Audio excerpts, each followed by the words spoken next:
Welcome to Sundbyberg for the 2021 semifinal game where Sundbyberg meets Leksand. I'm Jim Sasko. And I'm Roberto Del Castillo. We'll be with you here for the first game today. The first game will be between, as we said, between Sundbyberg and Leksand. And then at 6 o'clock today, it will be Sundsvall against Rättvik for the second semifinal with a new format. And the format will be one game, semifinal game on Saturday, and then on Sunday is the final. They're introducing the teams right here, so we'll let you listen. Alfred Bravo. Per Fors. Daniel Linder. Oskar Syrén. Rolle Brandt. August Mattsson. Kevin Kias. James Hewitt. Adam Villamo. Coacher Mats Jonas och Simon Emanuelsson. Och så tar vi hemmalaget. Jeff Pruitt. Alex Rubanovic. Niklas Melin. Thomas Paulus. Leo Bäckström. Filip Geisler. Viktor Wahlberg. Adam Hopkins. Viktor Kronell. Och Moises Vargas. Huvudcoacher Rickard Reimer. Och så Hasse Bäckström och Petter Kronell och coacher.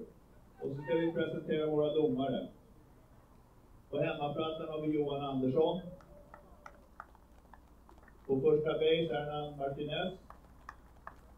Andra base Roger Eriksson. Och tredje base Alexander Silverhjelm. Nu spelar vi nationalsången.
Nu är det då dags för en viktig del i baseballtraditionen, i baseballsjälen.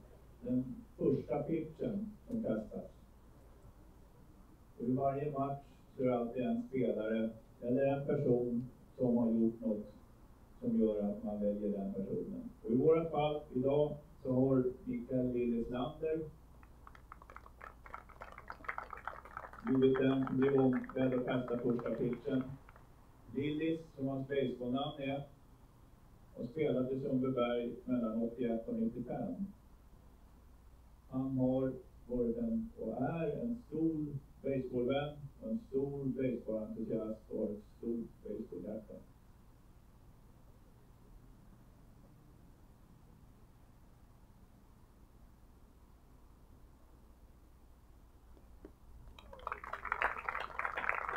Så. Tusen tack Lillis. Vi spelade ju mest andra base, men det gick riktigt bra. Låt matchen börja.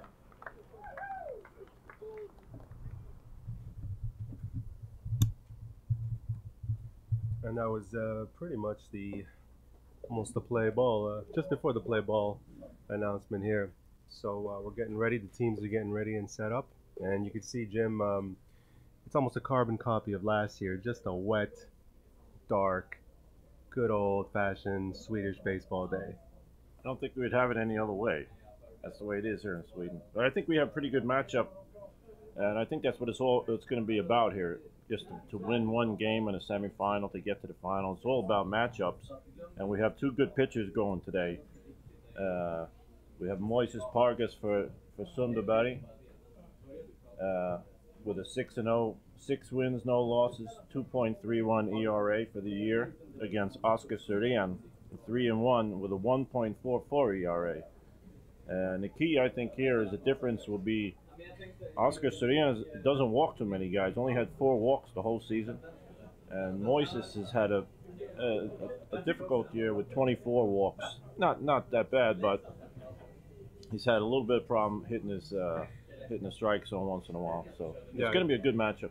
Yeah, you're absolutely right, Jim. I mean, we know these guys for a couple of years now. They've been pitching in the league, and Moises is a veteran of the league with Sundbyberg, and you're absolutely right. I mean, he's a power pitcher. He really gives it his all, and it just seems like this year he just I don't know if you can characterize it so much as a little bit of missing control, but certainly has not been at his peak that we have seen in previous years. But that said, as much as it is about the pitchers today, let's not forget that the Sundbyberg lineup is sort of collectively hitting 360. So, you know, I think Oscar Surian here for Leksand has his work cut out for him and his 1.44 ERA. Let's see if he can keep it low today. Yeah, well, you have, like you said, you have 360 team batting average for Sundbyberg and a 228 batting average for Leksand. I spoke with both coaches before the game. Rickard Raymer, he was talking about how he likes this format where just one game, you win one game, you need to have get all your pitchers involved. You know, you got to jump out early in the game. Just as well, Mats Jonas, I talked with before the game, he said the same thing. Exciting. They're the 4th team, that's the last team into the playoffs, and they have a chance to knock off the top team right here today with if they put it all together. Yeah, you're absolutely right, and it certainly makes for a much more exciting, I think, weekend, championship weekend here, when it's just these one win take all matches. And now we see the Sundbyberg team take the field and start warming up. And the other thing, of course, Jim, is what's the condition of the field? Well, we know it's been raining the last few days, and we know the field is very, very soggy, especially in the outfield. So what will that mean for the balls that are hit mainly to the outfield? The infield is, I think the ground crew has done a very good job to make it relatively playable. But it's the outfield that's just got puddles and ponds all over the place. So when these balls get out there, will they even roll? So if you got these, line drive that potentially should be extra base hits, will they just die in front of the outfielders or close to? So another aspect, like Mats Jonas, the Leksand coach was talking about, is just he just wants to put the ball in play, because the thing when it's wet in the infield grass, just put it in play and things could happen. Yeah, you're absolutely right. Yeah, that's very true, actually, Jim. I mean, because as much as maybe the ball may not travel, at least a bouncing ball may not travel so far, everything is wet. And if there's one thing, a baseball fielder does not want is a wet ball or wet hands. So that could very well, maybe we'll see quite a bit of errors today. But it'll be an exciting game nonetheless. So we're looking forward to it, as now we are about to start. You see the Leksand leadoff hitter, Alfred, number 24. Alfred Galvois.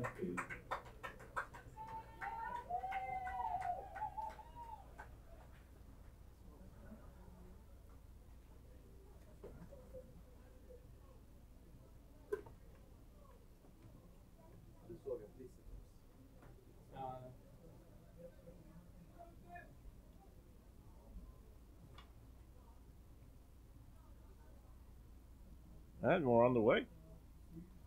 First pitch, high, ball 1. Alfred Galvois, he's got a lot of speed. Good outfielder, good hands. We saw him play center field last year in the playoffs. So he's one of those guys, put the ball in play. He can get going, moving on the base paths.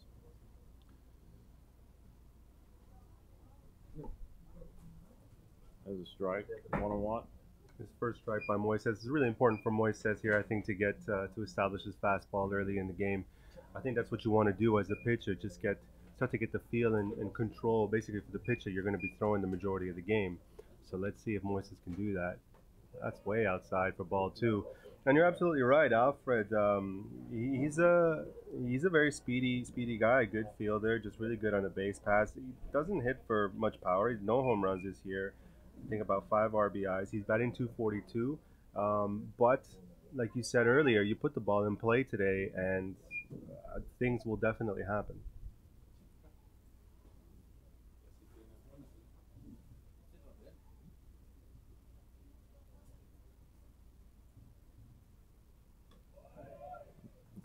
That's also the main thing. Just try to get ahead of batters as a pitcher. You want to throw strikes, get ahead, put the hitter on the defensive. Yeah. 3-1 count to start. On deck, Paraqueras for Lexan. There's a strike.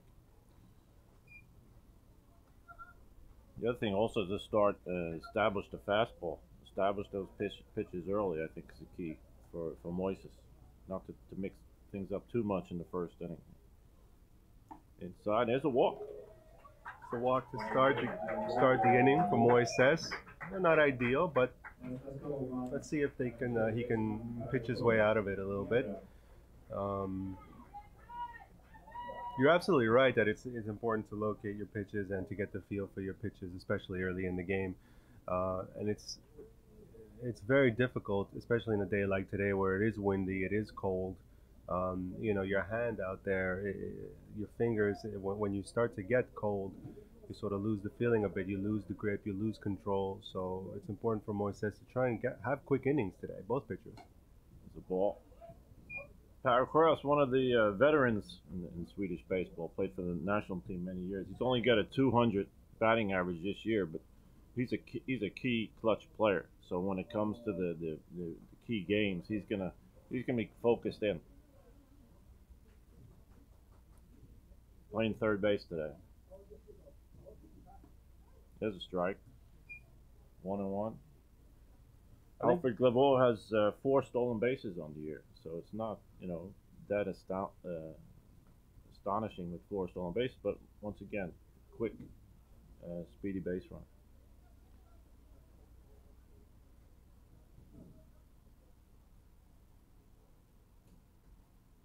Ooh, hit the helmet, no? The umpire says that. Sounded like it hit the helmet. I think it looks like the umpires ruled that it hit the helmet. I thought for a minute there it hit the bat, but yeah. Well, the umpires are getting together now just to have verification to see if one of them actually did see something that the home umpire did not. But it's interesting that Moises being a left-handed pitcher, it makes it much more difficult for the runner on first to pick up some sort of tell and make that decision on whether to steal the base or not. So I think if I'm Moises, I don't worry about the base runners and rather just focus on my pitching and trying to keep the ball in the zone, and trying to minimize the contact from the Lexan hitters, because like you mentioned earlier, Jim, the Lexan coach is looking to put the ball in play. I don't think stolen bases is going to be a big part of the game early on, and it has been ruled a hit by pitch. So runners on first and second with no out.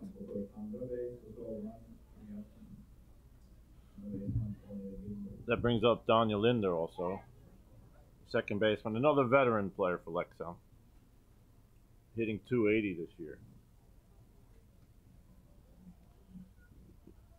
And once again, we'll see what happens here. It's a bunting situation here, but it's early on in the game. See how they play it. Yeah, he's going to go for the sacrifice bunt, ball 1.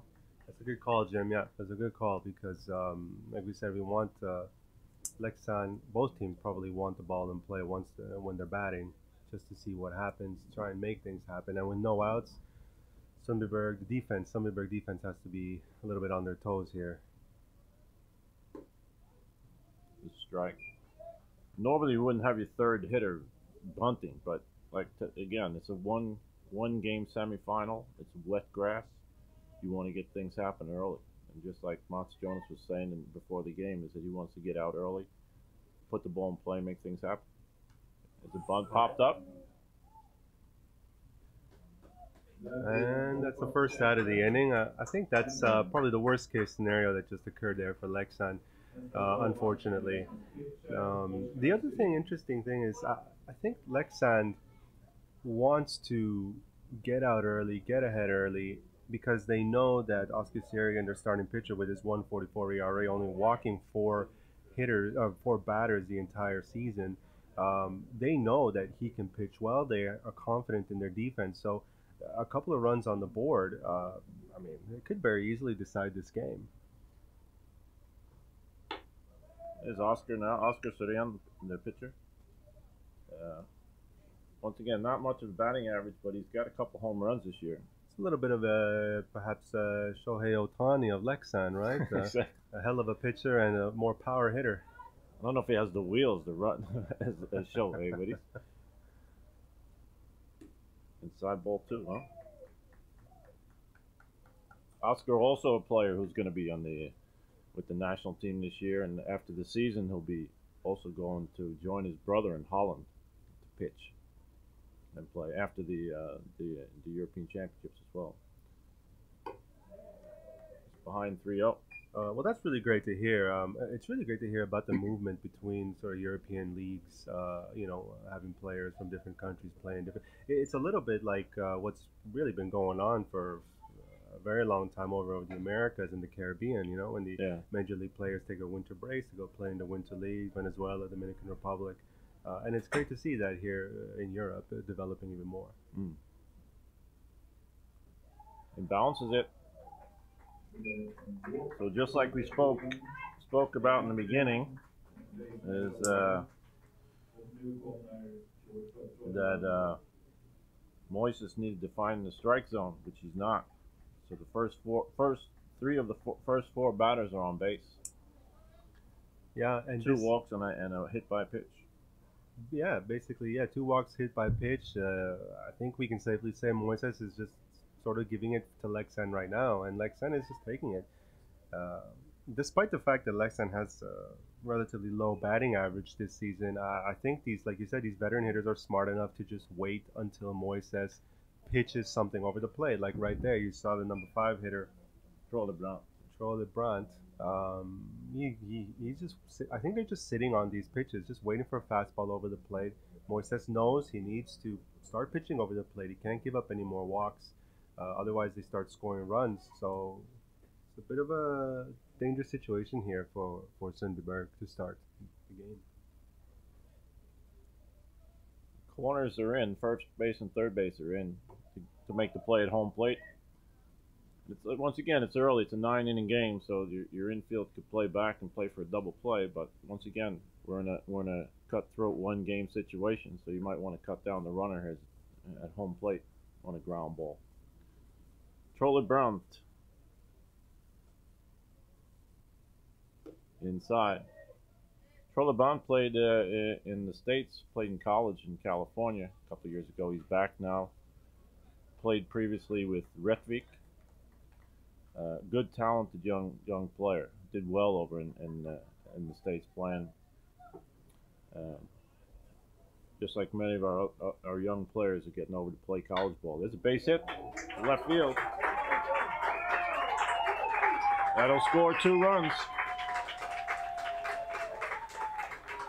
Well, you called it, Jim. I mean, this is a very good player. And again,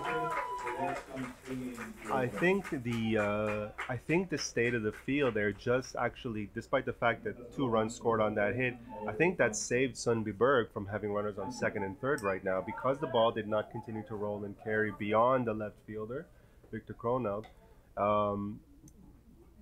2-0, not an ideal start for Sundbyberg or for Moises Pargas, but if they can limit this damage, I think they can get out of this inning, and let their batters do some work.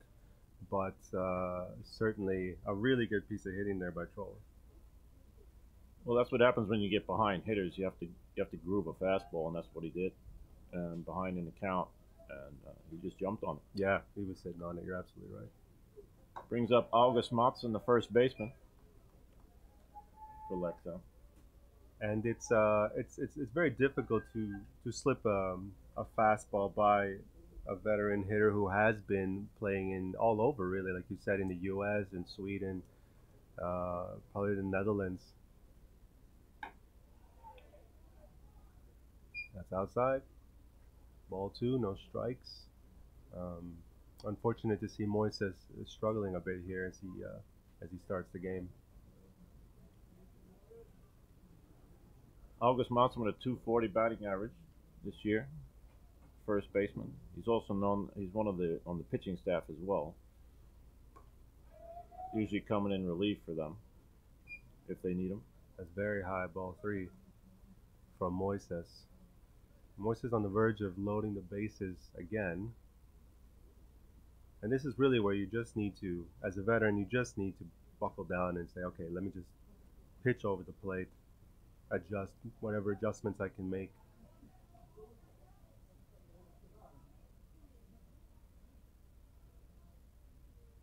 He's hot. Another walk.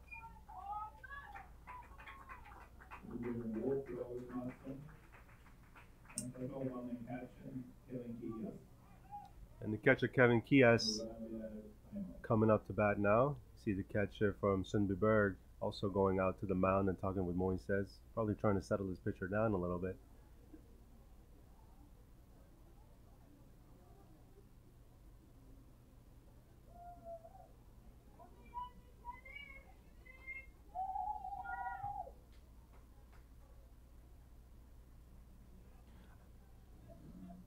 I think it would be really important here for Moises to begin to trust his defense. Not to say he hasn't trusted his defense, but perhaps not reach back and try and blow it by batters here with his command slipping a little bit. Just pitch to contact and trust your defense to get you those 2 outs. Exactly. That's what you want to do. Kevin Kias, pretty good hitter. Only hitting 240 this year as well, but a nitty-gritty hitter that will, in tough situations, he's the guy you want to have up. He's got runners in scoring position now with bases loaded. You could tell that the Leksand team thought about it before this game. They're going to make him throw strikes. Yeah. So they're very good discipline at the plate.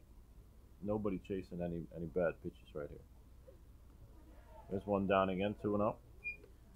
Yeah, and it really does show sort of this team strategy. We know the Leksand hitters just don't have a good collective batting average this whole season, but like you said, this is where the coach earns his money, right? Okay. He comes up with this strategy and says, "Look, guys, sit on it, make him get you out." And there's the first strike that Moises has thrown, I think, after about 10 or so pitches. Hopefully, he begins to find his groove a little bit.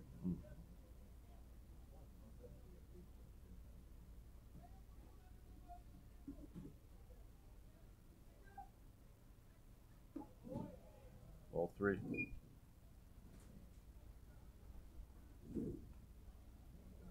As a coach, I would after this hitter, I would get out there just to say a couple words and maybe just get him to throw a strike to get him back on track here. There's a walked in a run.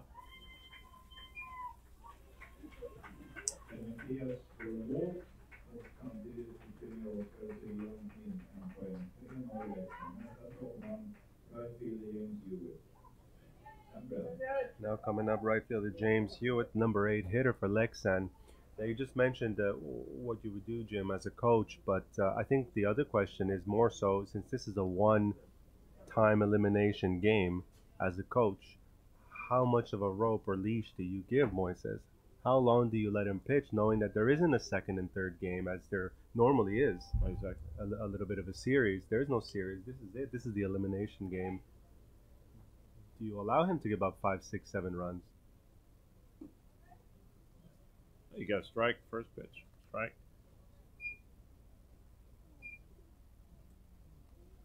Well, Sundbyberg lost a couple of their key pitches. Went back to that's one of the negative things about players going over to play college ball. They go back to their school in the fall, so they're missing both Julius Hopkins, who went back to pitch, and also Axel Dobrev, who pitched later on in the season. So he's also back in college. So their bullpen is kind of thin.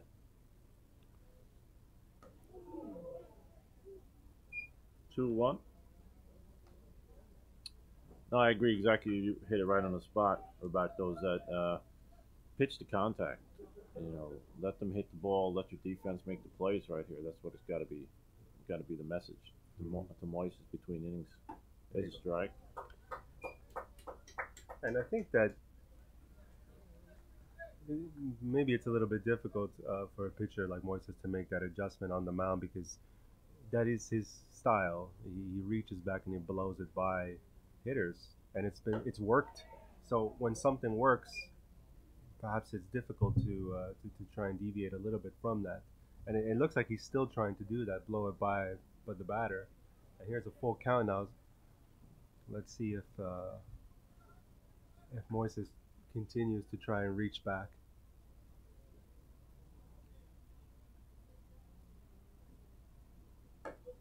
Strike. Strike three. That's the second out. I think Moises. I think he was bailed out a little bit there. That pitch was out of the zone, but the batter went for it. But good result for Sundbyberg. 2 down. Focus on this final out. You know, with the Sundbyberg lineup hitting so well this year, 3 runs. Perhaps Sundbyberg is very confident in their batting, and it's okay. I'll bring up Adam Villamo, the center fielder. Once again, starting off with a strike.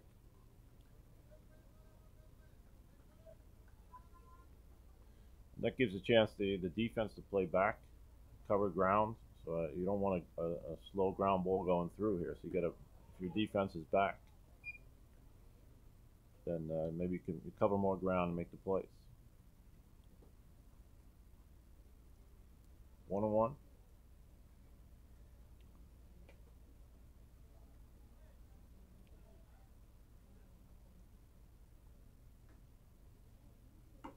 All right, 1-2.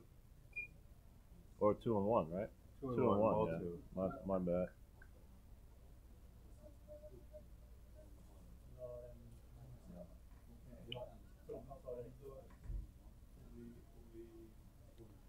Two and one, 2 out. That's a strike. On the top of the order, Alfred Davol on deck.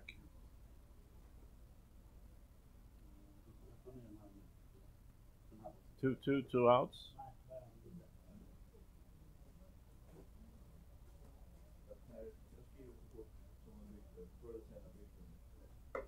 High ball 3. Runners will be moving now, which is another key thing. 3-2, 2 outs, and base runners will run and steal. So if the ball's hit in the outfield, you got runners going, chance to score runs. Strike 3.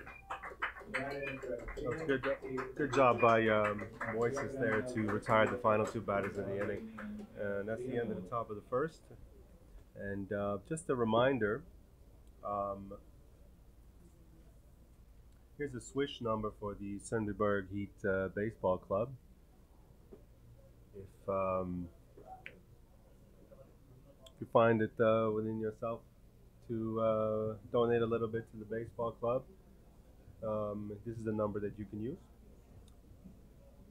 And we'll leave you with that and come back at the bottom of the first.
Welcome back to Sundbyberg. We're in the bottom of the first inning, and the first semifinal game in the 2021 SM Baseball.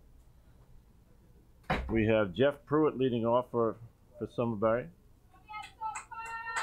He's got 3 home runs, 12 RBIs, and a .406 batting average this year. So, also one of the top base stealers in the league. So he's one of those guys you want to get on base for Sundbyberg's part. Oscar Saran on the mound. First pitch popped up, foul.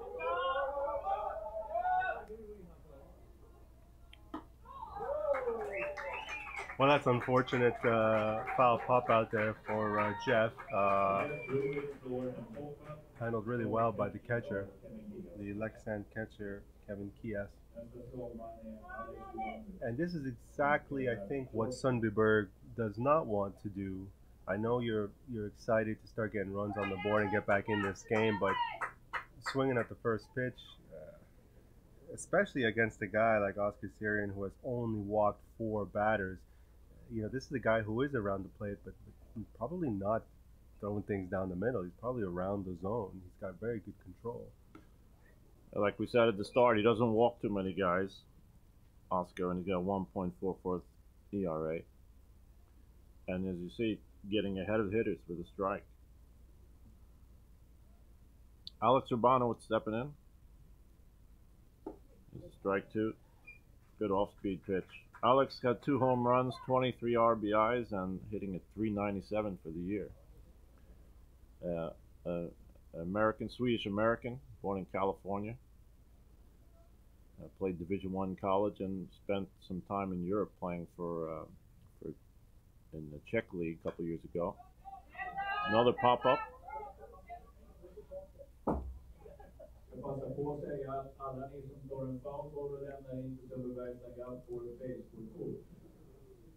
Well, these guys are really the core, the foundation of the Sundbyberg lineup. You know, guys like Jeff and Alex, they've done a really good job of recruitment and bringing these guys over. Guys who have played in the collegiate system in the U.S. and in different leagues around Europe. They're just good, young, veteran, talented players. And you see a ball thrown there by Oscar Sarian. And these guys have to lead the charge for Sundbyberg. They got to sit there and just and try and have Oscar Sarian throw as many pitches as possible so that their teammates can see what he's throwing out there. Try and wear the pitcher down. There's another ball by Oscar, so the count is now 2-2.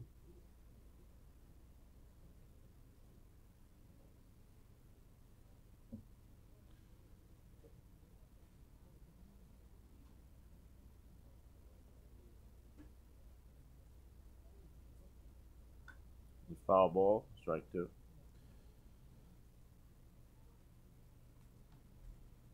No, Alex has been a very versatile player also. He's shortstop by trade, but he also does some catching when they need him.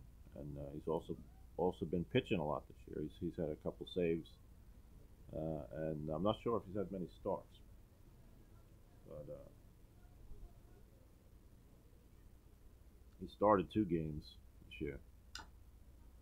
The bouncer out in front of the plate.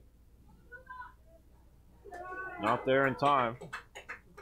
And there it is. What you were talking about, Jim, is you put it in play. You don't know what anything can happen right now in this the condition of this field and the condition just in general of the weather.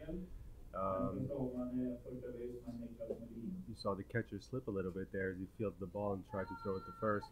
I think he knew that he wasn't going to get Alex there, but that could have been a dangerous play there. That ball squirts even further. I mean, Alex is going for second, but that brings up Nicholas Melin, who's having leads the league in home runs this year with 8. He's got 26 RBIs and .373 batting average. Hasn't been doing as much pitching this year, Nicholas, but he made a few appearances. Probably one of the top power hitters in the league. There's a strike, good off-speed pitch to start out. Smart pitch by Oscar Sarian. Yeah, well, Nicholas is just he's a heck of a power hitter.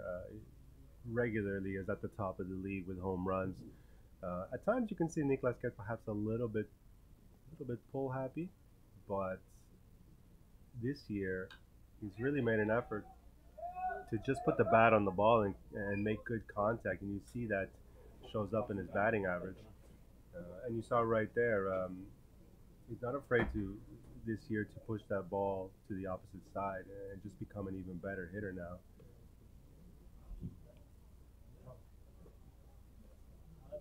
Alex Urbanowicz has 5 stolen bases on the year, so he might attempt to steal. I don't know about being down 3-0 though, Ron. No, probably not. You probably don't want to take the bat out of Niklas's hands with the season that he's having. I mean, one swing, Niklas makes it 3-2. It's possible.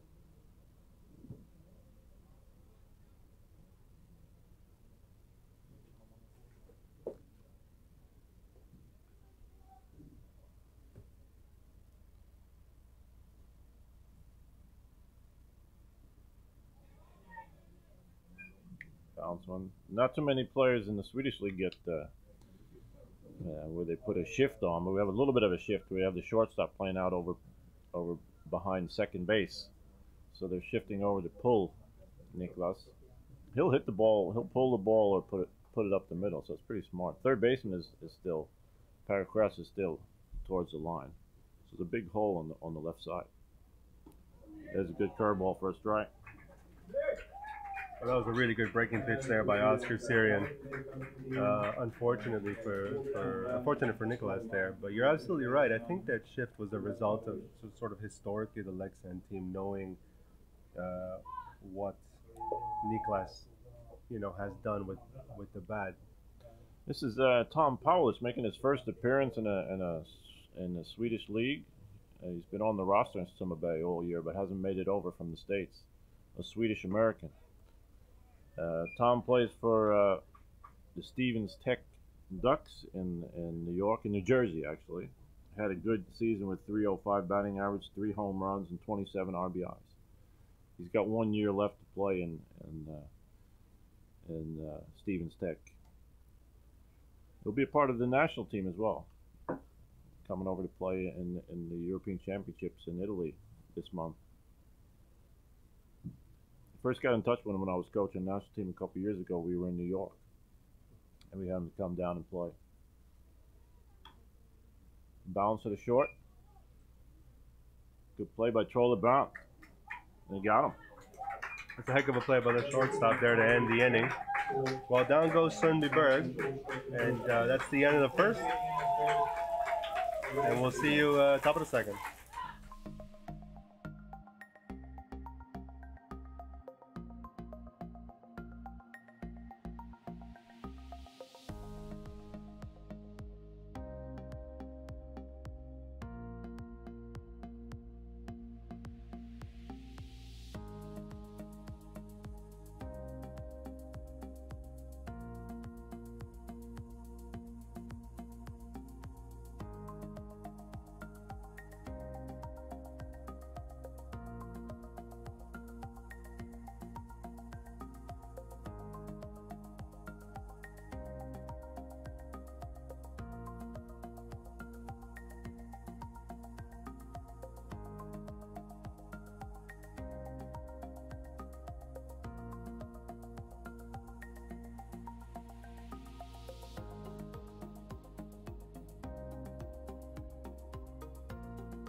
Hey, welcome back to Sundbyberg. We're in the top of the second inning, the first semifinal game of the 2021 semifinals. We got 3-0 to Leksand, and they're back to the top of the order coming up. Alfred Gravos had walked his first time up and scored.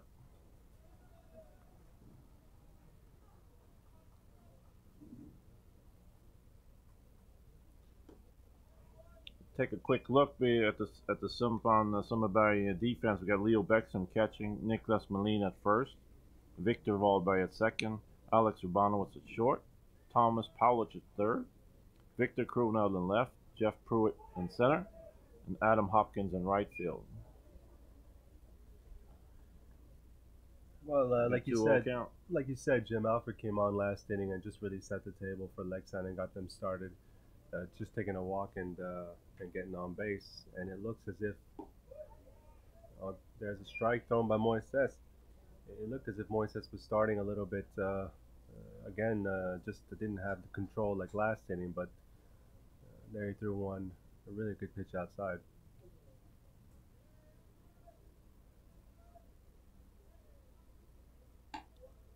The patient hitter, Alfred Gabal. He had the last time they faced somebody, he went 2 for 3 and scored a run. So he's a smart hitter,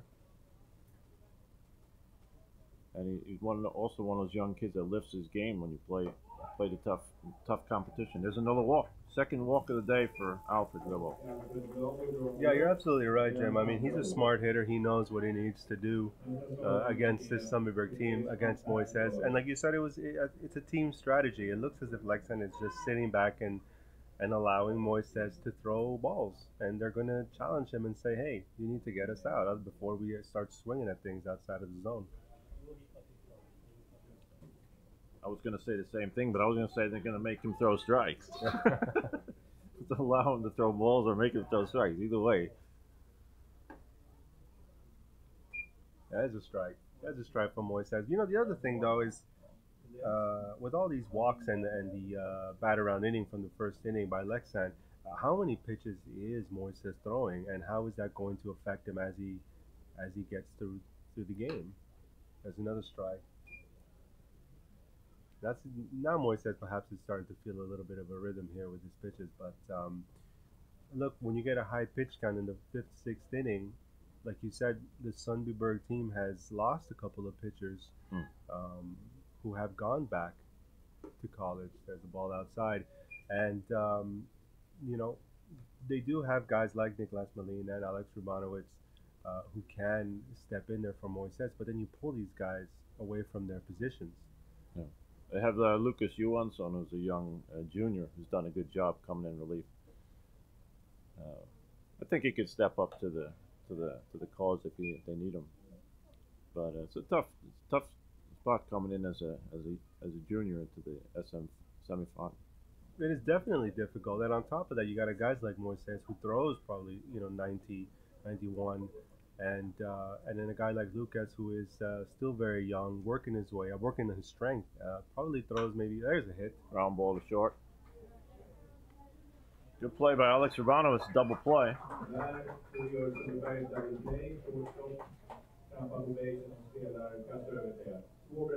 That was a really good play by Alex. You saw he just used his soft hands there to scoop up that ball, patiently step on the bag, and then throw to first. And that's exactly what you want to see if you're Moises. You want to see your defense make these plays so you can just have that confidence in them and like we said before, pitch to contact. Here's Daniel Linder. He bunted, but he popped up to the catcher the first time up. Strike on the outside corner.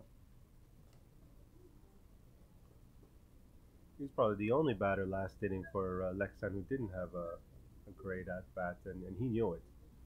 And he certainly let out his frustrations as he was walking back to the dugout.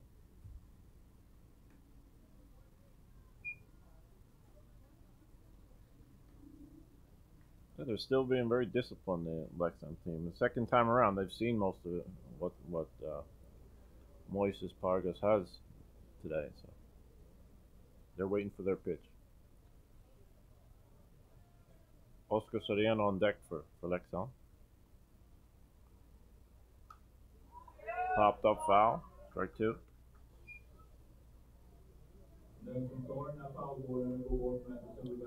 It's a different game when you're ahead in the count as a pitcher. 1-2 as being behind, 2-1, 3-1, which Moises was the entire first inning.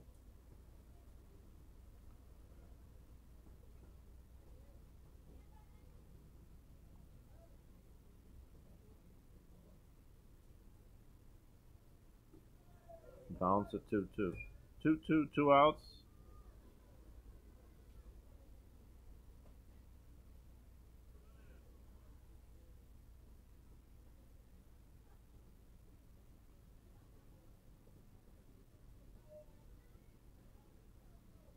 You see Moises trying to rub the ball in his pants, trying to dry his hands and the ball a little bit. It is a wet day. They should be using more balls here, throwing out the ones that are in the dirt. Ground ball towards third. Tom Powlich, his first play. And he got him. A much better inning there for Moises and Sundbyberg to end the top of the second. And due up for Sundbyberg in the bottom of the second will be Leo Backstrom, Philip Geister, and Victor Wohlberg.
And welcome back to Summer Bay. We're in the bottom of the second inning.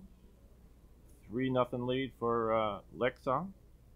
Take a look at the Lexon defense, which we missed in the first couple innings here, where Kevin Kios is catching, August Monson at first base, Daniel Lind at second, Trolle Brandt at short, Per Sjös at third. We have Alfred Glavo in left field, Adam Villemo in center, and James Hewitt in right. This is Leo Beckstrom to lead off. Leo having one of his better seasons with 2 home runs, 18 RBIs, hitting .463. So one of his better offensive seasons this year for Leo. He'll also be a part of the national team. He goes for bad pitch right there, or a little off time. Yeah, just a little bit. Not the kind of swing that Leo wants to have, but the heck of a season he's having. That 400 plus batting average is, wow, impressive. He was telling me before the game that after the season he'd like to take off and play. Might go with Moises down to South America and try to play, depending on what happens.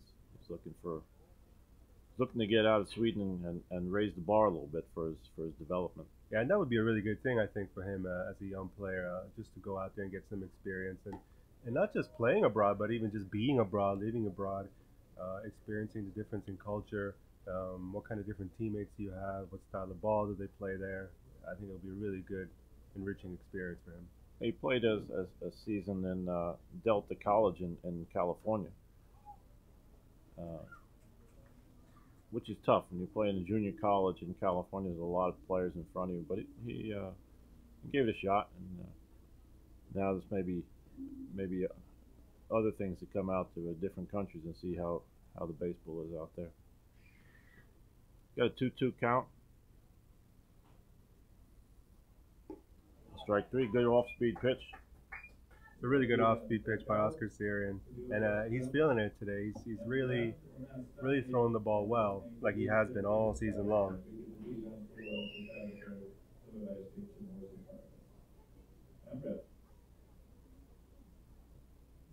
I'll bring up Philip Geisler. Another veteran hitter for Sundbyberg.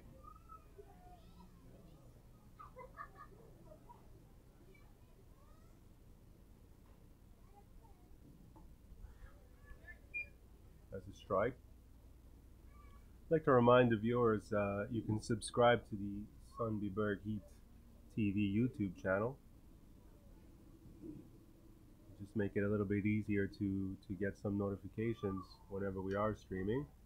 There's a foul ball there by Philip. Another good season for Philip Geisler, hitting .442 on the year, 18 RBIs.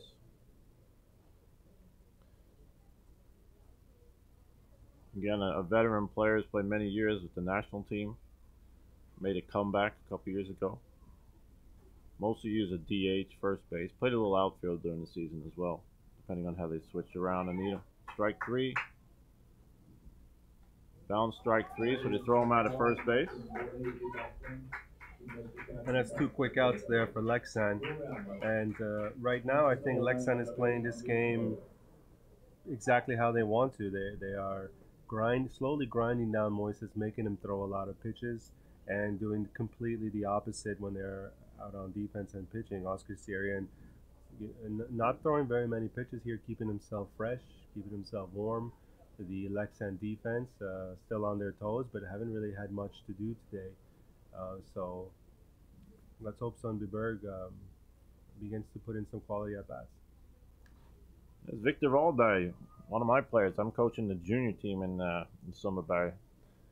Great talent coming up for the club. Yeah, Victor is a heck of a player, a heck of a young player. I remember coaching him last year for the U15 team where we won the national championships, and he's just head and shoulders, I think, above the rest. He's really, really good, versatile player. Makes ground ball to second base. And that's 3 up, 3 down. 1, 2, 3 inning for Leksand. And coming up now to the top of the third. Led off by Oscar Syrian.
Welcome back to Sundbyberg.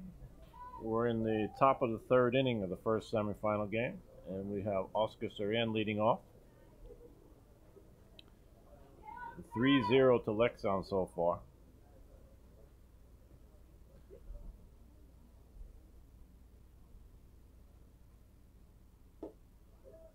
He got the slider over for a strike on the outside corner. Well, that's a good start from Moises. I think that's the first strike he's thrown to start an inning so far today. And that's exactly what he wants to do, get ahead of those batters. Ball one.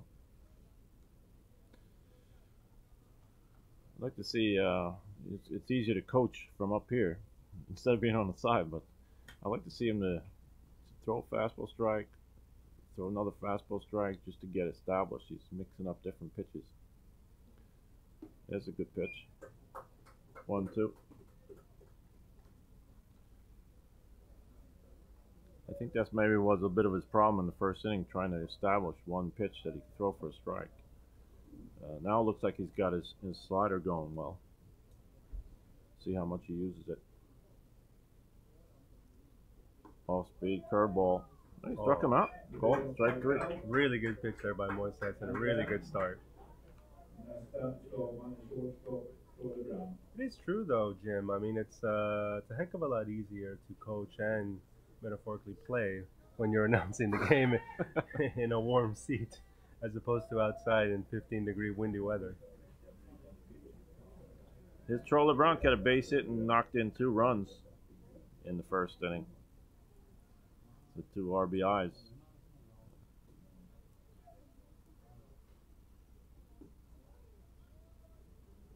And strike to start off the batter again. Really good. Looks like Moises has found a bit of a groove. And I think that's really important for Sundbyberg.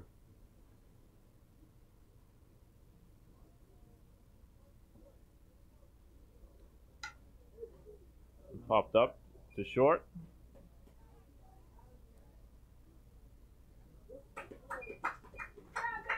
And there's Alex Urbanovic there. It's good job by Alex to stay on the ball. It's really difficult actually to keep your eye on the ball with this gray sky.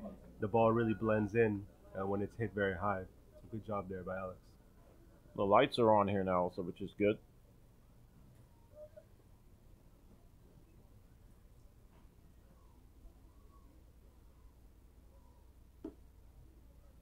Ball 1 is August Mattsson, who walked his first time up.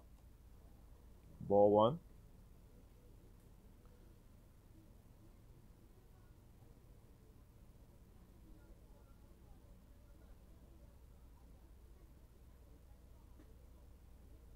It's a strike. Like I said, it looks like he's starting to pitch a little bit more now, Moises Vargas. He's got the first couple innings he was just trying to find his strike zone. Now it looks like he's got more confidence with all his pitches. 1-1. High fastball, strike 2. Yeah, he's definitely found a groove. But it's interesting that the Leksand hitters seem to be not chasing balls, but a little bit more eager to swing than they were the first couple of innings when they were just sitting and waiting for him to throw it over the plate. Like we said before, if you get a strike on the first pitch, and it's a different story. As a foul ball, you got to swing it. You got to swing at pitches around the plate when you get 1 or 2 strikes.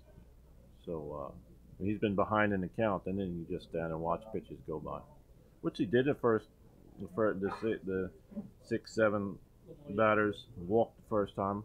So August Mattsson and Kevin Kias, the next batter, walked. So that high fastball he just threw might be effective when you're coming off a strike. It goes to 3-2.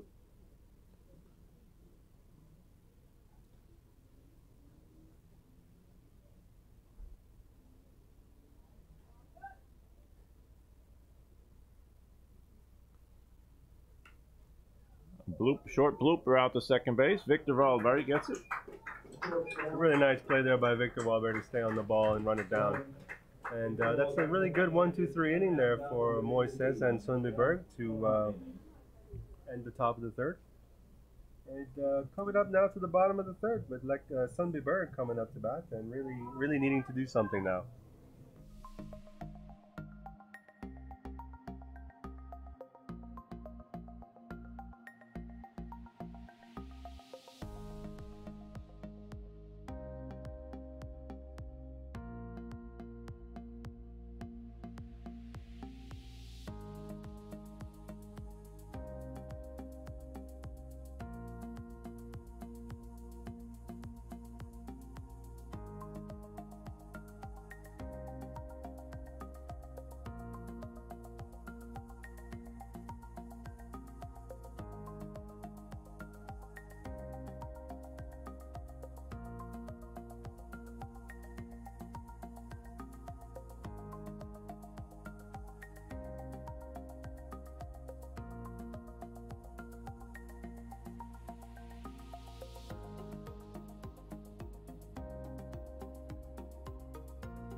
Okay, we're back here in the bottom of the third inning here in Sumba Bay.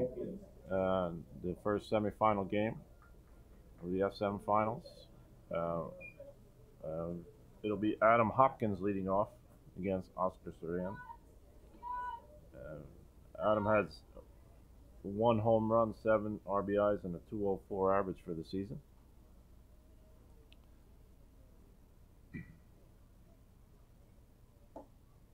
The ball high. These two guys know each other pretty well, Adam and Oscar. They went to school together in California a couple years ago. I believe they lived together in the same apartment as well, so know each other well, played against each other, played together in the junior national team, and so forth.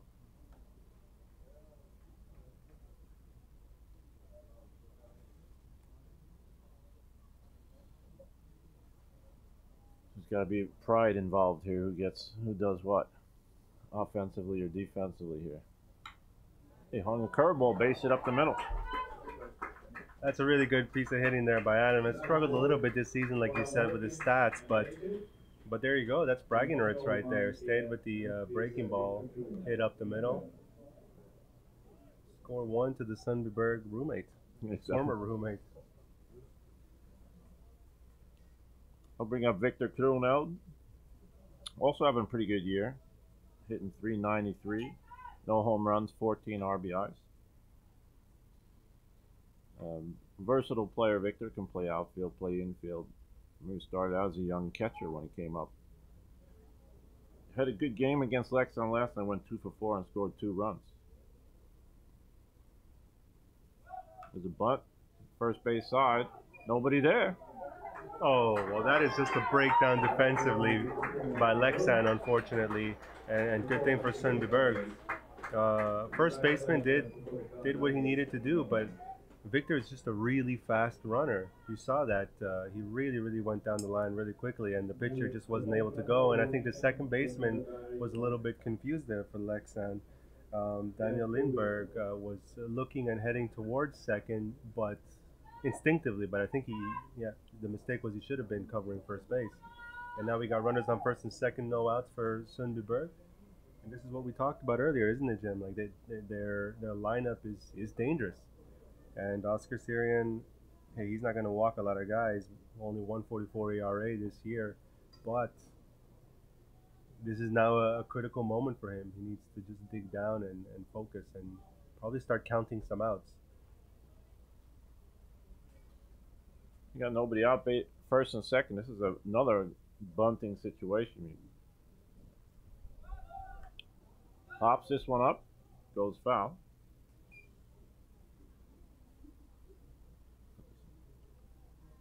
And the Lexan defense really has to be on their toes here because not only do the two guys that you have on base right now are they fast, but Jeff Pruitt can run too.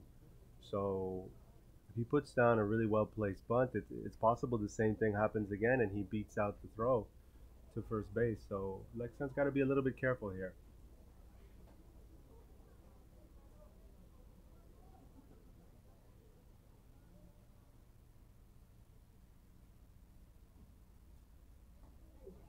Fastball high, swinging, strike, 0-2. I think Jeff wanted to drive in all 3 runs there. It's a good, really nice, big, strong swing there. Just didn't make contact.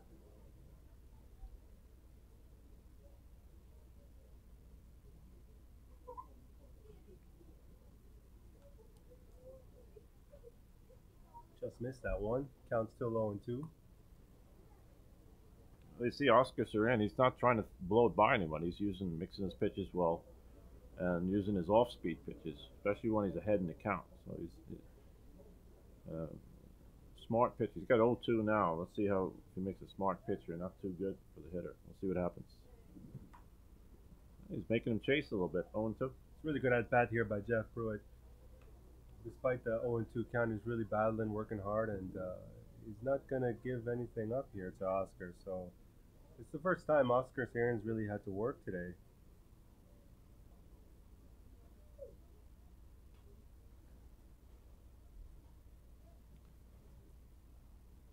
Oh, 0-2, nobody out. First and second. bounces 1-2. That's a good pitch with 0-2. You don't want to make it too good when you're ahead 0-2.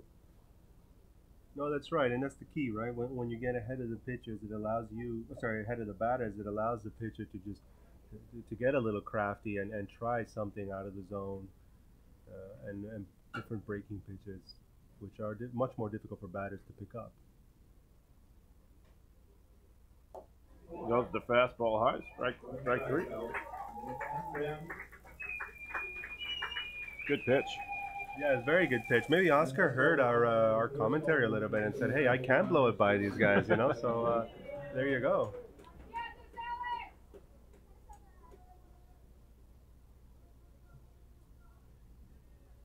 Because Alex got a base hit his first time up, a little bouncer back to the mound that they had trouble with, landed in the say no man's land in the on the wet grass.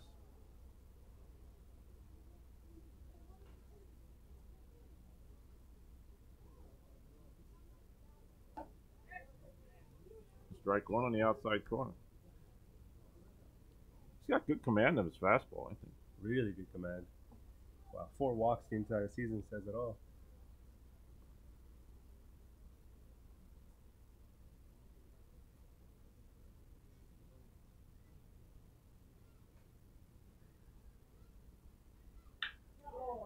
Hard hit to the right side of the field. That'll score Adam from second base. Victor Krunel goes from first base to third. And that's a really good piece of hitting there by Alex Rabanovitz. He just stayed with that breaking ball and just hit it a little bit out of the reach of the second baseman. You saw the second baseman dove to his left, but the ball was just under his glove. So a really good break there for Sundbyberg. Runners first and third with 1 out. Score now 3-1 with Nicholas Meline up to bat. Struck out on the curveball first time up. Alex Urbanos has 5 stolen bases, so this is maybe a chance to get another runner in scoring position.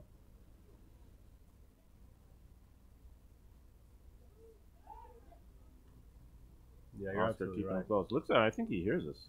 I think, or either that, or we're reading his mind. No, but you're absolutely right, Jim. I mean, Alex can definitely take second base here because Victor is very, very quick at third, so it'd be incredibly difficult for Kevin Kias to throw to second and then try and get it back before Victor Krunel makes it home. So still not running. Ground ball first, double play situation. You got him, pull it off. Big play. Very big play there by Lexan. Impressive to limit the damage to just 1 run. Well, it's 3-1 at the end of the 3rd inning. And we'll be back here at Sundbyberg.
Leksand är Kevin Kias, catcher.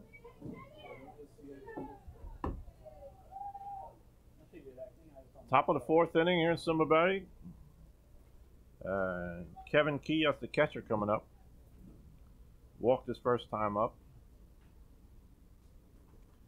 Looks like the rain is going to hold up.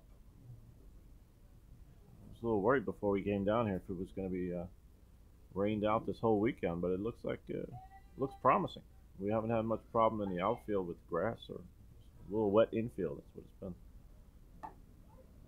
Yeah, you're absolutely right, Jim. The weather is. I've been looking at my weather apps all day long, and it just says cloudy. So as long as it stays that way, I think we're gonna have some good baseball this weekend. That said, I don't want to be an outfielder out there today. Off the hands, ground ball to third. Tom Powlich makes the play. It's a good play there by the Sundbyberg third baseman.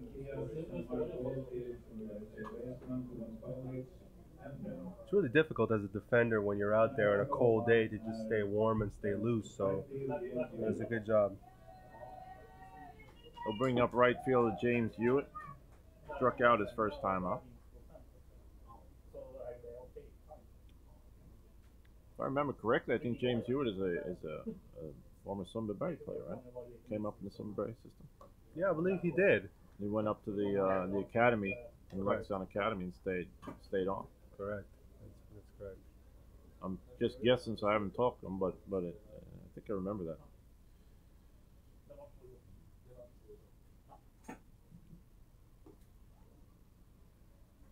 There's a cold strike on the outside corner there for Moises. Counts 1-1.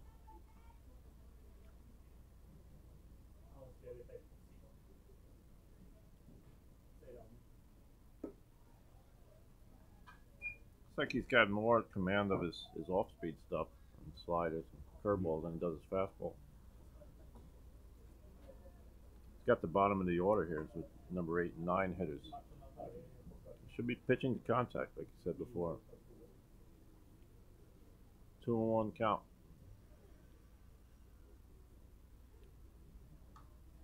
Foul ball, strike 2. Yeah, these are not guys who are who you would necessarily expect to hit one over the fence. I mean, of course, these are all good players playing on these teams and certainly are capable of doing so. But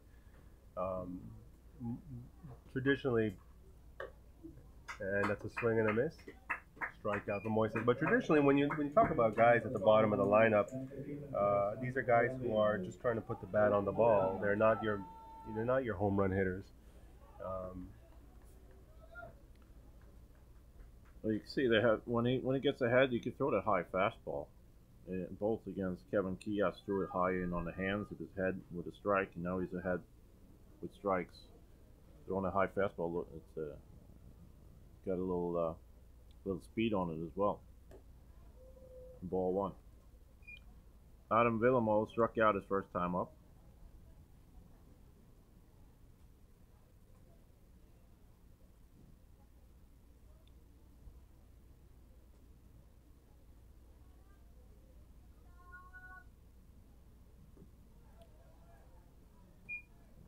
Patient hitter did the same thing his first time up, worked the count, even though he struck out, worked the count. Bottom of the order did a good job, you know, making the pitcher throw strikes, not chasing bad pitches.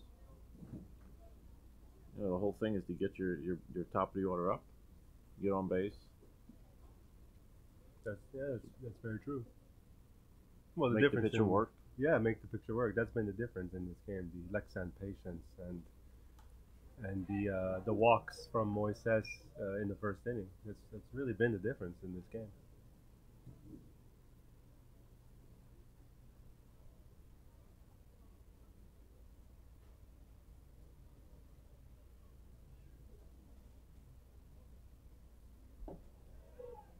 A bit low.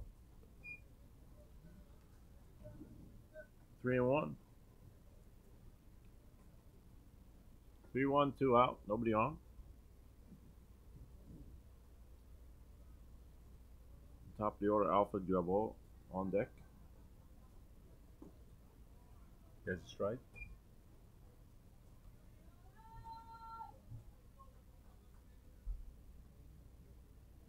Full count here for Adam. See if Moises can get out of the inning again and have a short inning.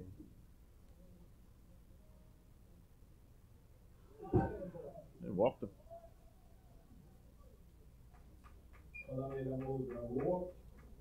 He did his job. Did his job. The 9-hitter getting on base with 2 outs and bring up the top of the order. Alfred Double. He walked twice. Scored a run in the first.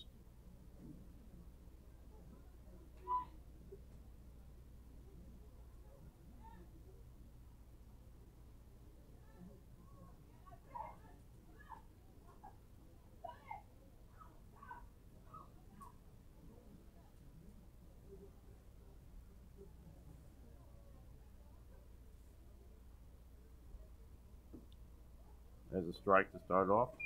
Like you talked about a high pitch count, he's got 82 pitches now, and we're in the 4th inning. So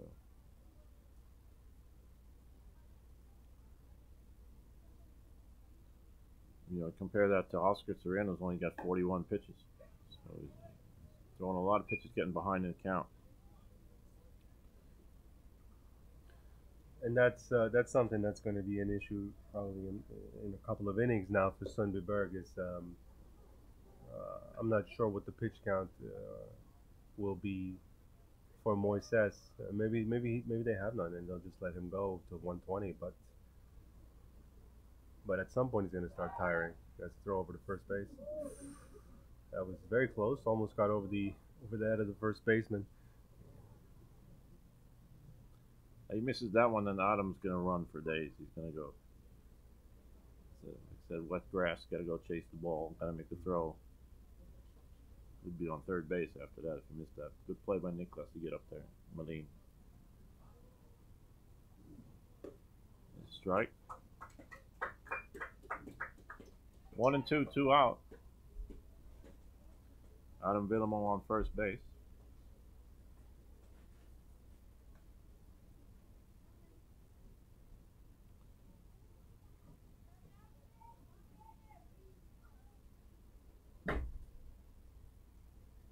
The runner goes. Strike 3.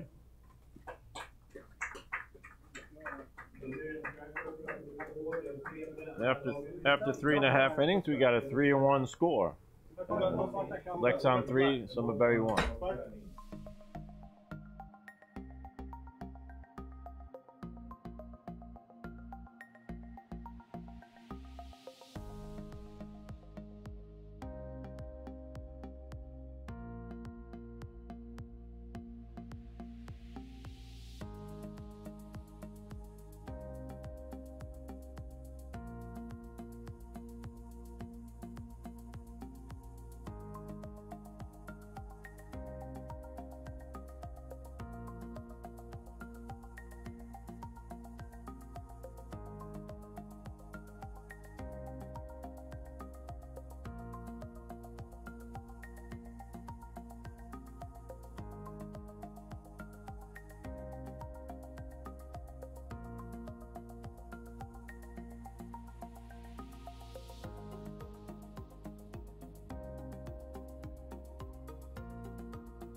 At bottom of the 4th inning, you're in Sundbyberg.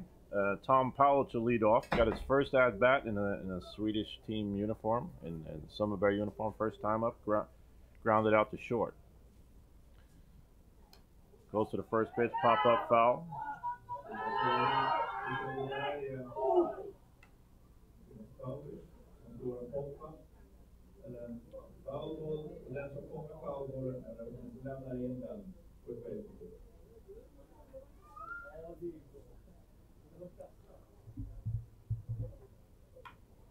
Ground ball to short again. Good play by Trolle Brandt. And there's one out. Gonna bring up Leo Bäckström.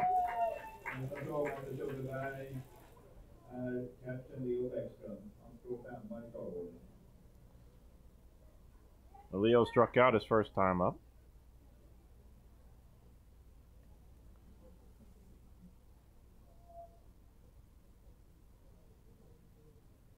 As we mentioned, the Oscar Sorian has only 43 pitches so far, compared with Moises Pargas, who has 85 coming into this inning. And ball one. Once again, another matchup where Leo against Oscar Sorian. Both of them know each other pretty well. I know Leo was a catcher for Oscar back with the junior national team, so they know each other well here. They still have to get it done. Oscar got him chasing a bounce pitch in the first time up. Let's see what he does here. 1-1, 1 out. There's a strike. Looks like he's got Leo guessing a little bit, throwing his fastball right down the middle. Took a look at it. 1-2.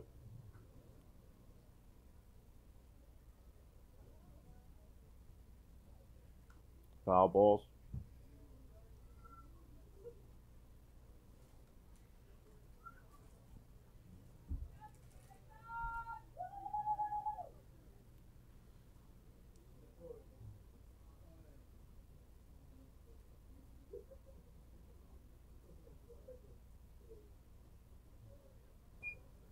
Two. Once again, we're in a one-game semifinal. So you can, regardless of what kind of record you had in the season, Sundbyberg was first in the league, fourth place team Leksand. Doesn't matter when it comes down to one game.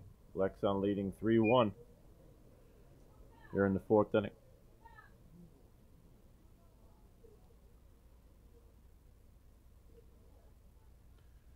Three-two count, 1 out. Philip Geisler on deck for Sundbyberg.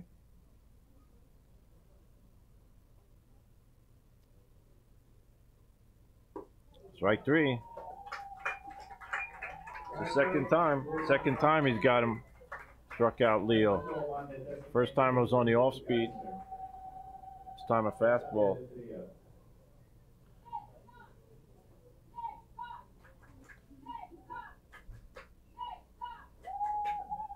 Philip Geisler coming up. He struck out his first time up as well on the off speed pitch. Oscar Sorian's got good command of all his pitches right now. Looks like he's in control. Ball 1.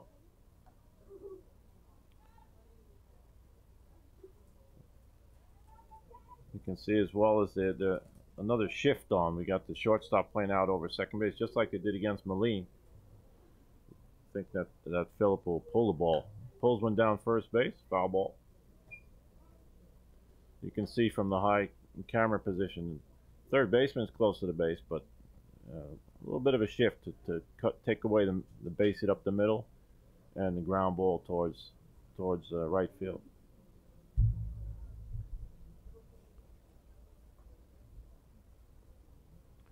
One and one to Phil, 2 outs.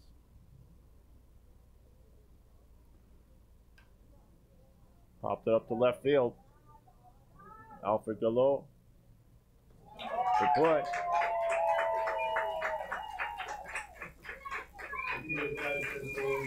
Another 1-2-3 inning for Leksand. After 4 innings, we're Leksand 3, Sundbyberg 1.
Skogman för Leksand är nummer 2 i dagordningen. Fyller baseman Per Sjöberg. And we're back in Sundbyberg, and we're in the top of the 5th inning. 3-1 to Leksand. Par Cross, the third baseman, leading off. Par got hit by a pitch in the first inning and scored a run. Grounded into a double play his second time up. Here he starts out faking a bunt, and we got a strike.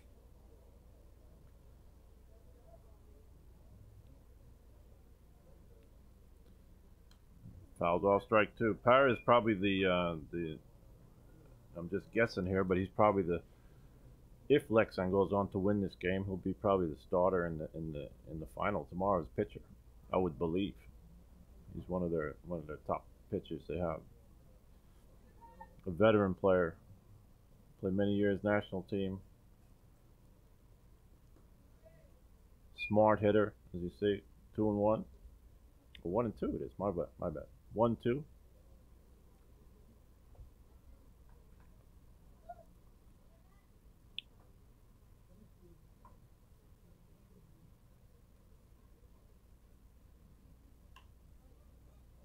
Popped up to third base. Tom Powell under it. There's the first out. Per Sjöberg går en toppplats till tredje baseman. Thomas Paulic, en bränd. Nästa slagman är andra baseman Daniel Linder. It'll be Daniel Linder coming up. He's 0 for 2. Popped up on the bunt in the first inning. They had first and second. And then grounded out to third base the second time up in the second inning.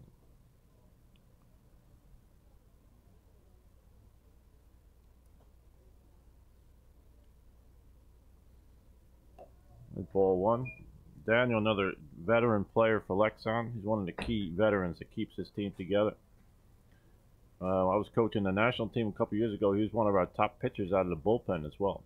Hasn't thrown too many innings this year, but he's a guy to count on in this playoff if they need relief. Swings on a high fastball, 1-1.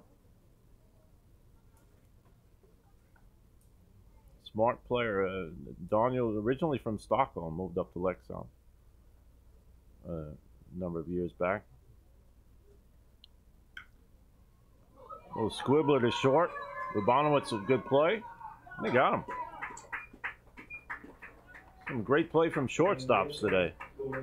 Both Alex and Troller Browns made a couple good plays. Can't wait back on a ground ball today. The grass is wet. The ball is dying once it hits the grass. You got to be able to have good range. Here's Oscar Sarian. Walked his first time up and scored. Struck out his second time up. Our Shohei Ohtani, as he said, Roberto. If he had the speed, he would be there. Pitcher and hitter. That's right. No, but you're right. I mean, that's sort of the shortstop sort of natural to the position is you can't sit back on the ball, you have to charge it. But especially today, like you said, these balls are dying out there. Anything that's hit on the grass is barely moving. Looks like Moises has called time. Wants another ball. Ah. Balls are getting very wet out there. I thought it was like the Major League where the pitcher comes off the mound in the first inning and they check him for all kinds of foreign stuff. Foreign substances. The only foreign stuff you have here is, I can't say it on air, sorry. But there are lots of birds here during the week. You have to chase them off the field, so there could be some of that foreign stuff. But that's homegrown birds, so I don't know if it's foreign. Popped up, foul out of play. I think the foreign substance here would be snuff. The snuff. The snuff would be the foreign. That's not substance. foreign. That's also homegrown. Yeah, this is homegrown here. Yeah, definitely.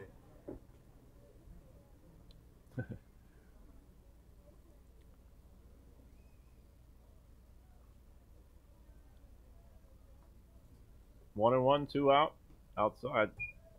He's been hitting the outside corner consistently. That time was a little too far outside. Good discipline throughout the game for the Leksand hitters. I think they have to be, like we spoke about in the beginning here. They're not hitting for high average, but they're doing a good job getting on base And that's their key here. They got to get on base, put the ball in play, which is what they've done. Yeah, these guys know, and they know Moises from playing in the league for years now. Moises is one of the better power pitchers in the league. He can regularly blow it by, well, the majority of hitters. So they know they're not gonna go up there and swing it for the fences. They're gonna be patient. Foul ball. Good at bat right here for Oscar Surian. Troller Brandt on deck.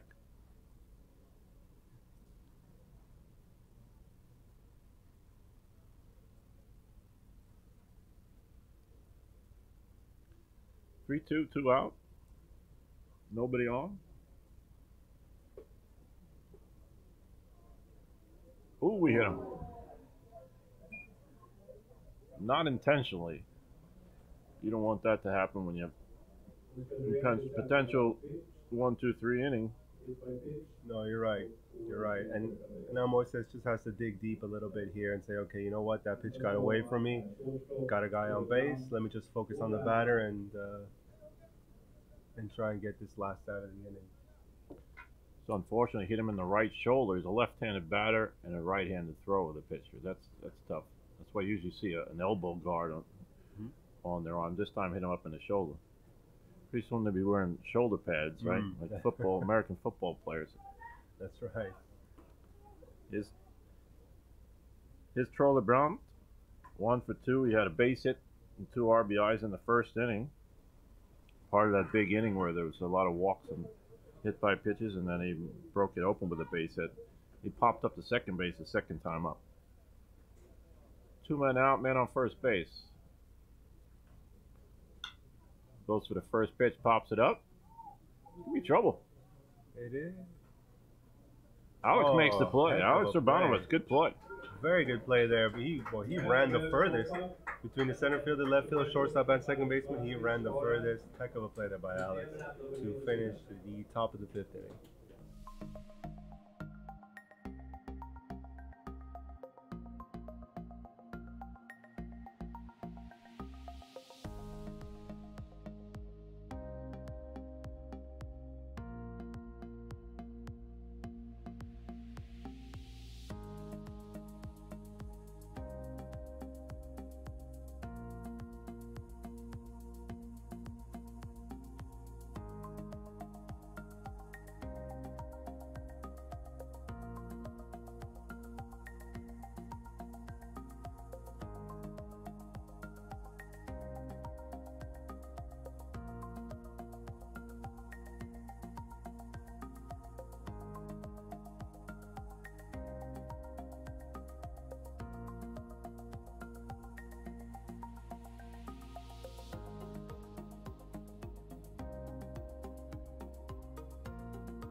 Now we're in the bottom of the 5th inning here in Sundbyberg, and that brings up Victor Wahlberg,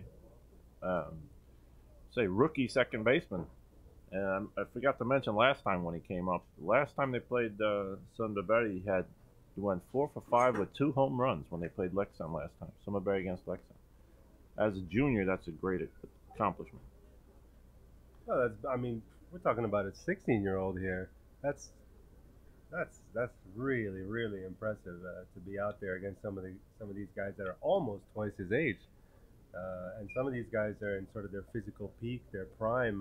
These in their mid-20s, throwing really hard, mid 80s, maybe 90, and you have this 16-year-old kid. Look what he can do on the field. Really promising young player. He recently moved up to the academy in Lexington, starting his gymnasia, his high school year up there. So he's real positive about that. Spoke to him before the game. His mom and dad were a little worried he wasn't going to take care of himself and make food and things like that. But it looks like he's settling in. He loves the workout. They're working out a lot. So he's got a bright future, Victor. Well, I Great think kid. if anything, the most difficult thing for Victor is going to be, putting on weight, because I mean he's just so active. He's a really really strong, fast, fit kid. But if anyone has aspirations to go sort of and play maybe collegiate ball in the U.S., you really need to put on a bit of muscle and be able to drive those balls. Oh, we'll get that opportunity up at the academy. It's strike three, bounce in the dirt. Kevin Kios throws him out. Like I said, he's up. We're going up to the academy and playing there next year. And Tony Clarberry, who's in charge of the academy, does a great job exposing young players. They take trips over to the States, meet coaches. So he'll be exposed to a lot of good baseball and get his opportunity to play over there. He'll also be with the junior national team down in Spain this fall. That brings up Adam Hopkins. Had a base hit and scored. Base hit in the third inning. Another one, same spot, not hit as hard. Good play by Daniel Linder. And there's 2 outs. That was a really good play there by Daniel, second baseman for Lexington. He's had a couple of difficult plays out in the field. You mentioned the inning previous time Adam was on and he scored. It was on a ball that was hit to Daniel that just went under his glove. So I think this feels pretty good for Daniel here. A bit of a redemption play. Bring up Victor Kilnell. Got on a great bunt last time where Adam Hopkins was on first. Made the first baseman field the play and beat everybody to the base. And I don't think he had a chance. Daniel Linder was playing over, so he didn't have a chance to get there. No, you're right. You're absolutely right. That was the only real rally that somebody's been able to get going. Yeah, and I think teams have to see Victor as the second leadoff man for Sundbyberg, simply because he was the leadoff man for Sundbyberg before Jeff Pruitt got on board the last couple of years. So he's just really fast and he knows how to play the game. His baseball IQ is very high. And I think that's very important for a player to strike on the outside corner. Count is 1 and 2. It's very important for a baseball player to know you have to assess yourself and know your game. What do you do best? And Victor's just one of those guys. He uses his speed to his advantage.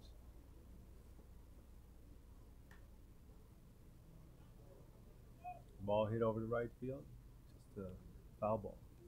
He's only had 4 stolen bases this year, but he's a threat once he gets on the bases. Like you said, having a second leadoff man in the 9 position is a great advantage for a team. Most definitely, and the thing about the statistics of say like 4 stolen bases this season, and it's another foul ball by Victor, is Sundbyberg has the entire lineup has just been hitting really, really well this year. So they're not the type of team, I think, offensively to necessarily rely on stolen bases. I don't think they want to take the bat away out of the hands of guys like Jeff Pruitt, Alex Rubanovich, Nicholas Malin. So, when Victor gets on base, I think this season there's been more focus on let the hitter move you over and just be ready to run. There hasn't really been a need for many stolen bases, I think. But you got a big one, man on first base with less than 2 out. You get a big hole since the first baseman has to hold the runner. You have a big hole on the right side. You have lefty hitters coming up behind you. So exactly. Yeah. It's not always an advantage to steal because then you have an open base. So you have a good hitter. Good curveball by Oscar Soriano. A little high. Full count, 2 outs, nobody on. Once again, we're in the bottom of the 5th inning. It's a 3-1 lead for Leksand.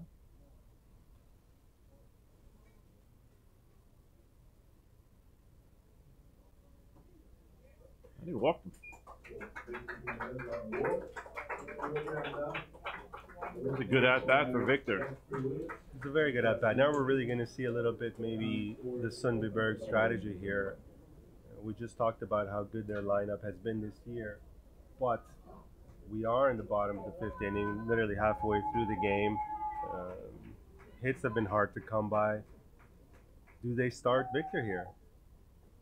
I mean, if he runs into a nut, you get the top of the lineup coming back in, so takes a nice aggressive lead, but pitcher throws back.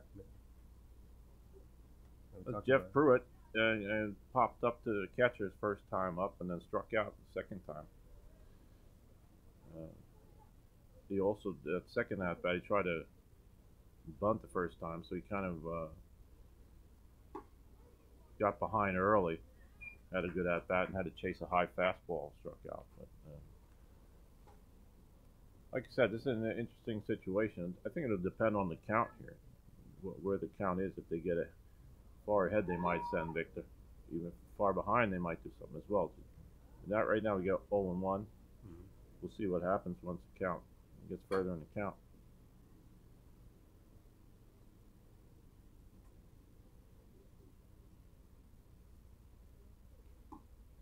Outside, 1-1.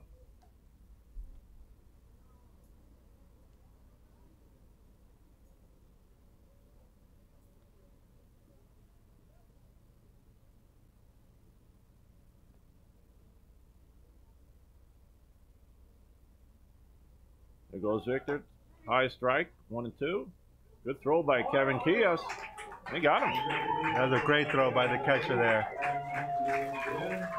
Great throw to end the inning. And you know what? No harm in trying that by Sundbyberg, because now they have the top of the lineup starting again next inning.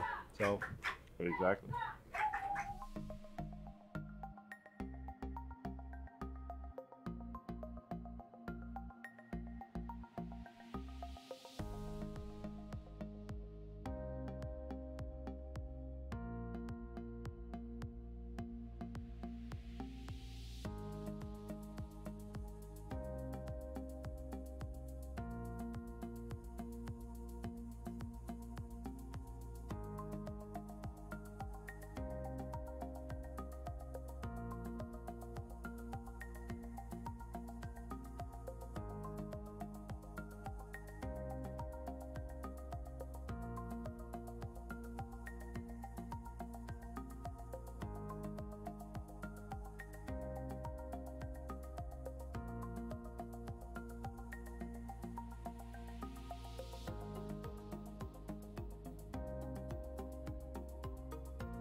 Top of the 6th here in Sundbyberg. Leksand 3, Sundbyberg 1. We're in the first game of the semifinals in the Swedish Championships. We'll lead off with August Mattsson, the first baseman. August walked first time up and popped up to second base the second time. Coming into this inning, we have Moises Pargas has got 99 pitches, which is pretty tough. And when I talked to Coach Rick Raymer before the game, he was saying they needed him to go far deep into the game. It didn't look too bright in the beginning, throwing a lot of pitches, but he settled down a bit coming into this inning. See how far he can go. Ball 1-1. Yeah, you're right, Jim. The first couple of innings really, Moises really racked up his pitch count, unfortunately. So he is sitting at 100 now in the sixth inning. I think they will let him go 7 if possible. It's popped up out of reach. I mean, there's no tomorrow. If you're down, this is the last shot. So it's not like you have to save him for coming back tomorrow. You know, he's throwing too many pitches to throw tomorrow anyways. You got to let him go. But you don't want anyone to get hurt. You got to see how the pitcher feels.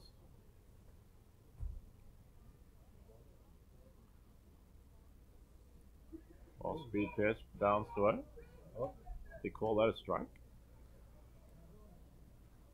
I think he didn't make contact with the. What did they call? Third strike. Okay.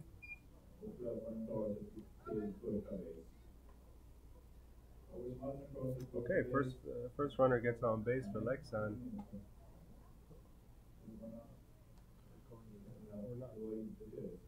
It wasn't third strike. Okay. That was the second strike. So 2 balls, 2 strikes still. A little bit of confusion on the field.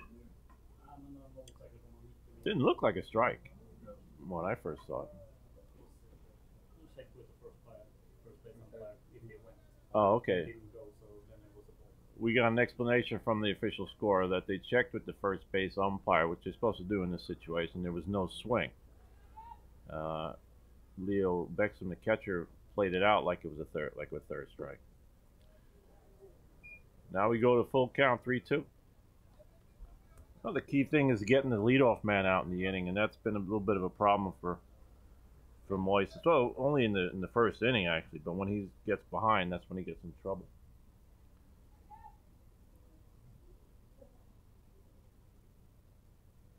There's a high ball, and then walked him. Well, you said it, Jim. I mean, it's been a problem for Moises today, his control. If you look at the scoreboard, you see Leksand's got 3 runs, but only 1 hit today. And Sundbyberg's got 1 run, but with 4 hits. So all the damage that Leksand has done has been simply because Moises has been a little bit wild today. He's walked a few guys, quite a few guys, and Leksand has really made him pay.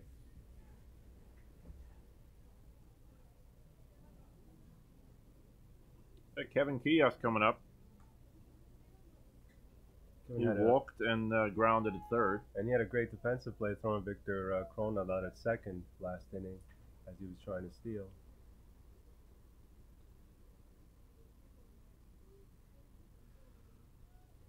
Bunts one, pops it up. Good play by Tom Powell. It's charging in.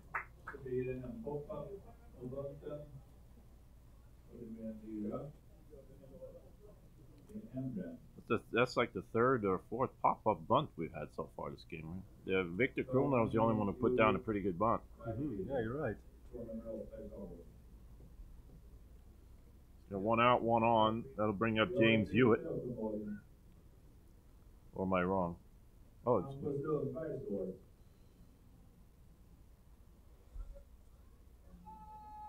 You got a switch. That was my bad. I said in for James Hewitt is Hampus Lundberg.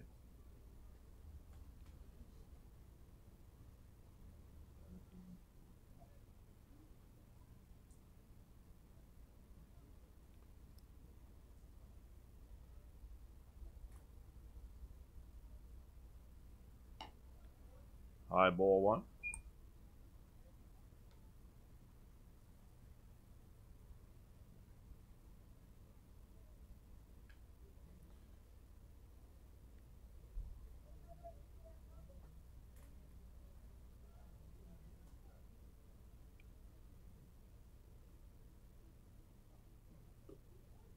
There's a strike.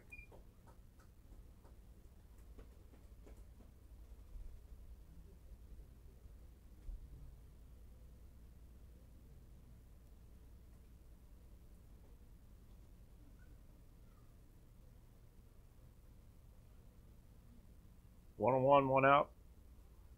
Man on first. August Matson's not much of a steal threat.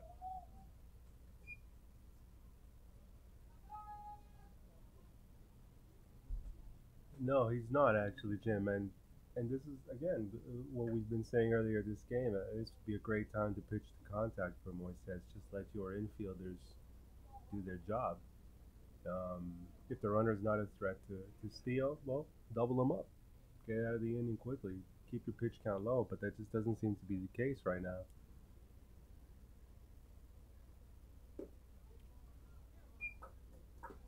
That's strike two. Hampus has only had 30 at-bats this year, hitting 200.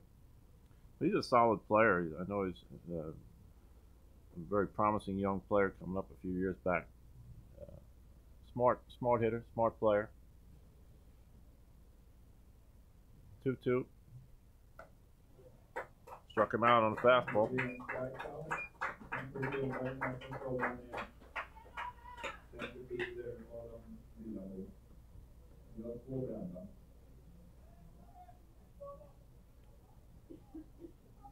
Here's Adam Villamo. Struck out his first time and walked the second time up. Had a good at-bat his last time. Worked the count, fouled pitches off, and got a walk. Center fielder. Goes for the first pitch. Chase it. That's a rare chase for the Lexan hitters. A little bit of an excuse me swing there. And Moises is taking advantage of with his fastball a little bit. A little too high. I wouldn't chase that one. No.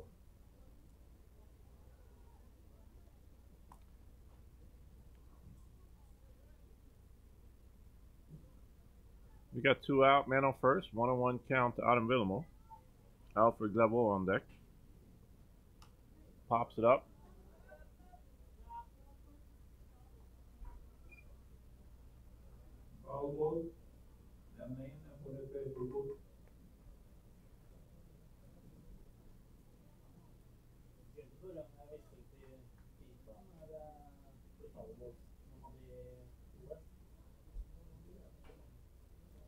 Det är lite konstigt när det är tomt på läktaren, tycker jag.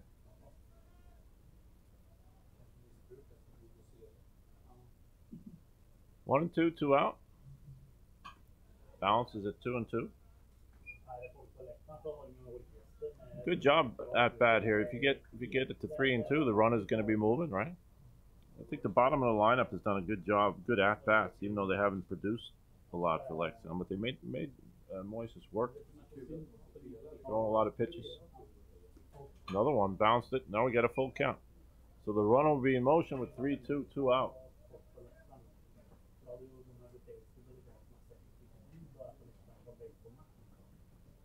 He's up to 116 pitches right now, so I think Sundberg's going to have to get somebody up for the next inning at least. They walked him. Second walk for Adam Villamo. Like I said, the good job by the bottom of the lineup, I think, for Lexon. Getting the top of the order up with guys on base. First and second, 2 out. Alfred Glavor, he's walked twice. He scored a run in the first inning. Struck out his last time up. Well, now we're really going to see Sundberg is going to have to make a decision on whether or not they get someone up in the bullpen now, because despite the fact that there are 2 outs in this inning, and that's a ball 1 to start off Alfred, things can get out of hand pretty quick. You got runners on first and second, the top of the lineup coming up, and I think Moises is starting to show a little bit of fatigue here. Last couple batters, he's lost his control. There's a strike.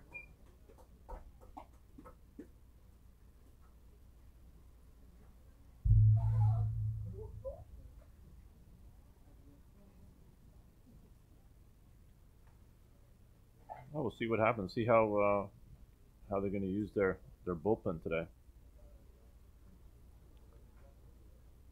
That's a wild bounces right back to Leo. Oi! I would check that ball. That's the first they bounced off the screen and right back to Leo on a wild pitch. Leo Bäckström. And that's the the runners second move time. up. That's the second time that Moises has done that. He did it last inning and did it once, and he's done it now, where he's just lost his grip on the ball, and the ball has sailed over Leo Backstrom's head. Not just head, but his whole reach. So runners on second and third now with the 2 balls and a strike.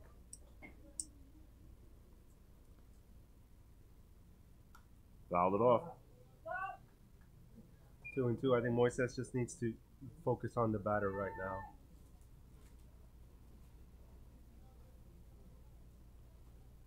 There's a lot of times you say with second and third you have an open base, but you got good hitters coming up. So I wouldn't.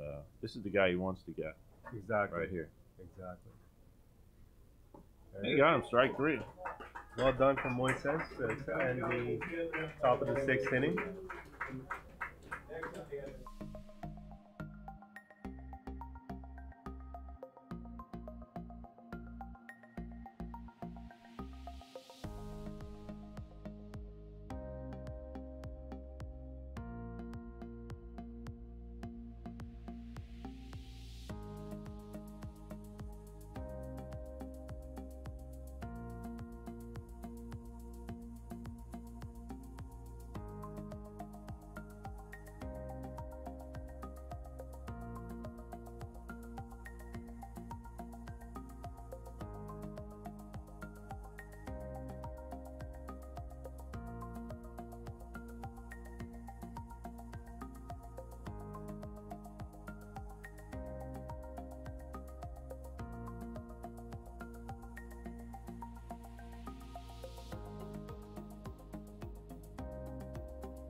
Welcome back to Sundbyberg, bottom of the 6th inning.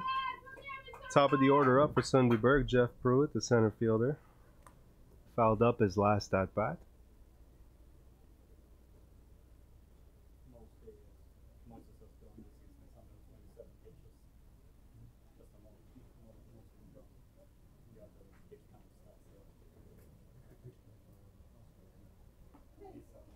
Swing and a miss. But Oscar Sirian pitching for Leksand. We've been talking about the pitch count earlier. Oscar's sitting at 71 pitches through 6 innings so far, or through 5 and a third. And that was a ball, 1-1 count to Jeff.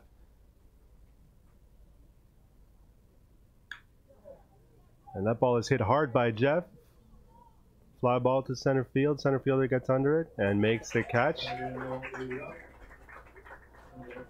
was a good job by Adam Villamo over in center field there by Leksand. And that was the first well-hit ball here today by Sundbyberg.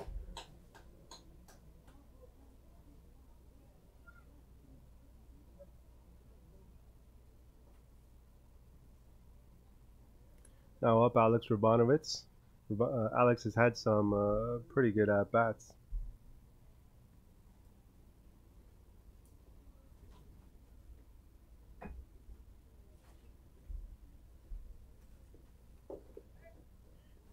And it's a strike on the outside.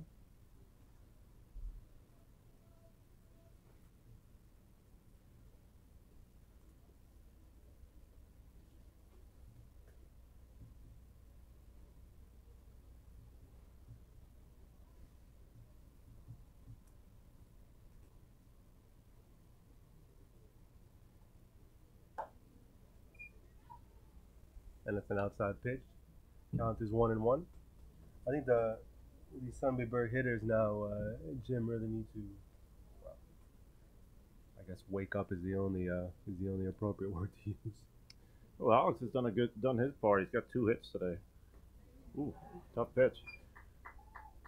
But Oscar Soriano, he's going to get these guys to chase a little bit.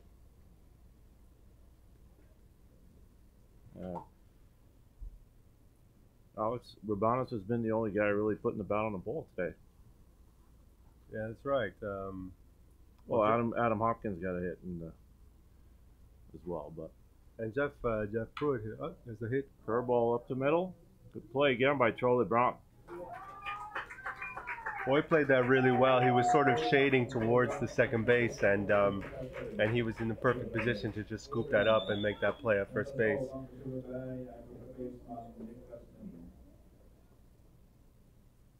Some solid defense for the Lexington, especially shortstop Charlie Brown.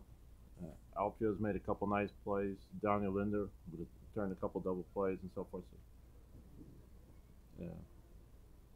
Key when you got a 3-1 lead. Keep them off the base.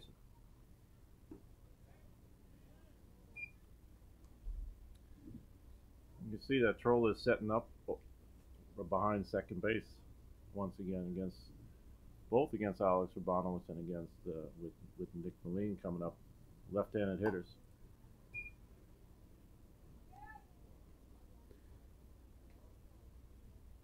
Well, I think when a pitcher just has such good control like Oscar, if you know he's going to be pitching the left-handers inside, it's very easy and that's popped up to left. Good play by Pyre Cross. Very good play, and that's the end of the 6th inning. Sundbyberg running out of time to try and do something with this game. Let's remind everyone here before we cut out about the switch number, Jim. We got 1, 2, 3, 3, 7, 2, 9, 5, 5, 5.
And welcome back to Summit Valley. We're in the top of the 7th inning. 3-1 Lexington. Pyre Cross leading off the inning. He got hit by a pitch in the first inning and scored a run later. Hit into a double play second time up and popped out to third base. Moises Pargas coming into this inning with 122 pitches. And the difference here as well is he struck out 7 batters, but he's also walked 8. Compared to Oscar Soriano, at 6 strikeouts and only 1 walk so far in the game. Starts out with a ball high. Well, I mean, it may be a cliche to say, but you're just not going to find very much success if you're walking 8 batters in a game. And to be honest, with the score being 3-1, I think Moises has had his fair share of good fortune today. In the bullpen.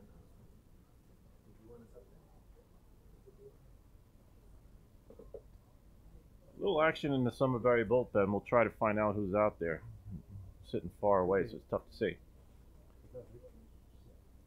2 balls, no strikes. There's a strike. Good pitch.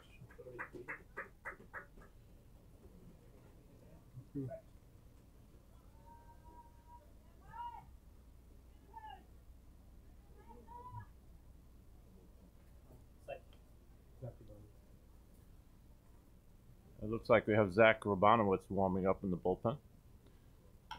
The ground ball bounced towards second. Victor Walberry. Good play. Very good play by Victor. Very good play by the second baseman. And look, I mean, we're in the final 3 innings now. Both teams are counting out. So Leksand just trying to pad their lead a little bit, get some sort of insurance. Not sure how much is needed today with the way that Sundbyberg just has not been able to really find any momentum. Here's Daniel Linder. 0 for 3, popped up to the catcher, ground ball to third, ground out to short. I tell you, when I talked to Mats Jonas, the Leksand coach before the game, he was saying their key for them is just to put the ball in play, get on base, make things happen. That's exactly what they've done. They haven't hit the ball that much. Got key hit with in the first inning with Troller Brown when they got bases loaded. And that's where they scored their 3 runs. They're going to play scrappy, and that's what they've been doing. Doesn't matter what kind of big numbers the team puts up, batting average, they're down. Came into this hitting 228 compared to Sundbyberg's 360, but they've done the job, and they've done an excellent job of being disciplined at the plate. Well, it's the age-old cliche, Jim. You know, defense and pitching wins you championships. And you see it, I mean, it doesn't matter what league you're looking at, even the major leagues over in the U.S., you get these, these really good hitting teams that sort of just run into a good pitching staff in the playoffs and they get eliminated. And Sundbyberg's trying to avoid that right now today with this elimination style games that we're playing this year. Normally, I think, in previous years when you have played the best of 3, if you lose a game, that's all right. You get him that done. There's a base hit. Oh, nice effort by Victor Walberg. Just out of the reach of Victor there, but it's a really good at bat by Daniel Lindberg here, the 3rd hitter for Leksand, to get on base. Put the bat on the ball, didn't try to do too much with it. Just found a little hole there. That'll bring up the pitcher, Oscar Surian. Walked his first time up, scored a run. Struck out looking a second time, and then got hit by a pitch last time on I don't think it was one of the hardest fastballs by Moises. Got him in the right shoulder. We got 1 out, man on first base. And Troller Brown's on deck for Leksand.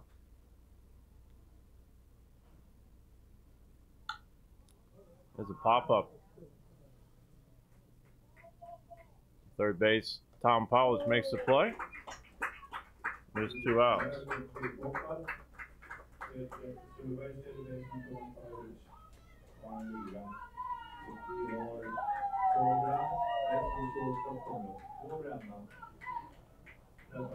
I'll bring up shortstop Troller Brown.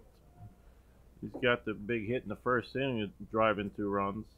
And he popped up to short twice, but he's done a hell of a job on the defensive end also, where he's made some nice plays. There's the ball. Yeah, Troller Brown's had a really good game today. He's provided Leksand with just that little extra push that they needed to get those 3 runs there in the first inning and to keep Sundbyberg off the board.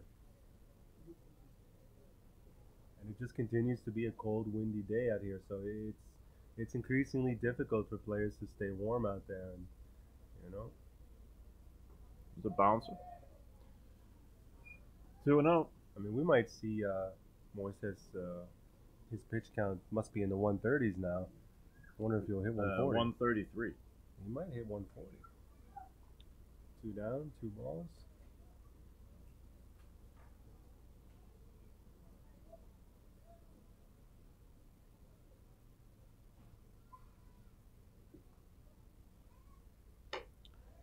Like I said, normally you would keep a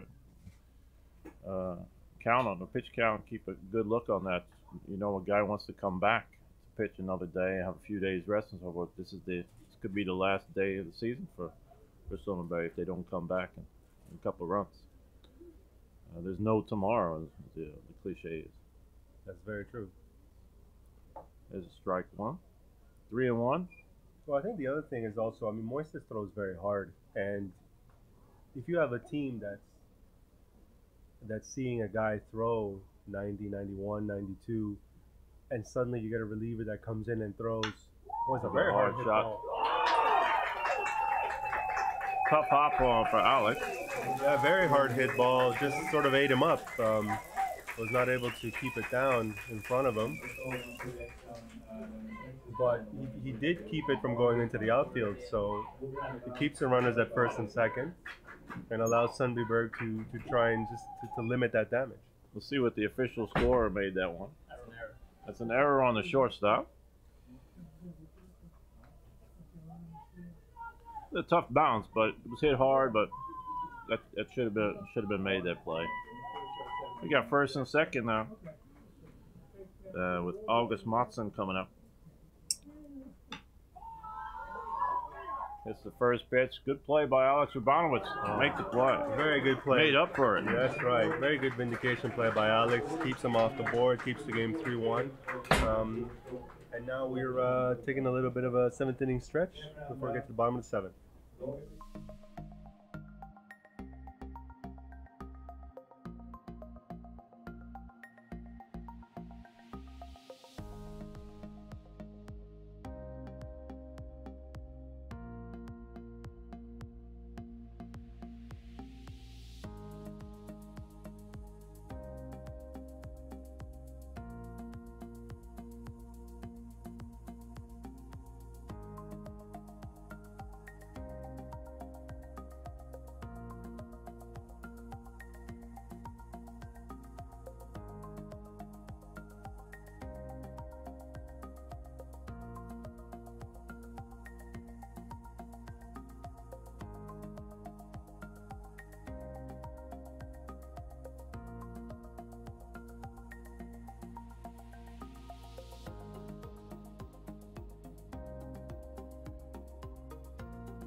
Hey, bottom of the 7th inning in the first semifinal game. Tom Powlich starting off. He's 0 for 2, 2 grounds out to shortstop. In his first game here in Sweden, it's a Swedish American playing his first game here. Moises had a pretty good day in the field, though. He's made some key outs there on some ground balls. Just has not been able to find a hit at the plate yet. But let's see if he gets something going here for Sundbyberg. They've really got 9 outs only left, and then you call it a season. There's a shot, base hit to left field. That's a great start there. The 7th inning for Sundbyberg.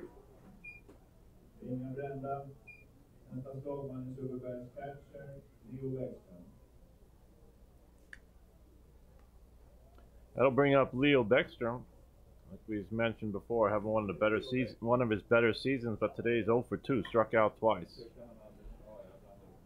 I think Oscar Soren has pitched him real well.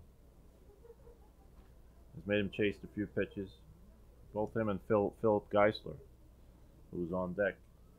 Let's see if somebody can get something going here in the bottom of 7th.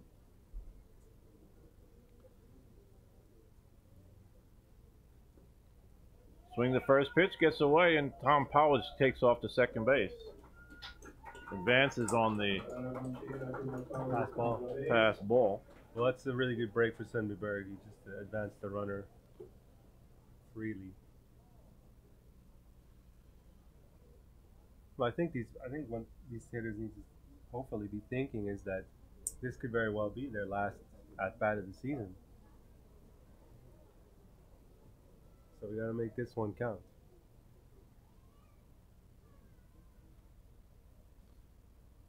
Good off-speed pitch for a strike.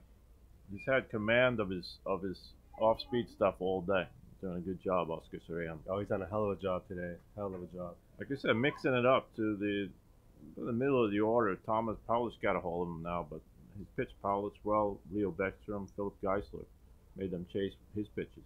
Here's another one.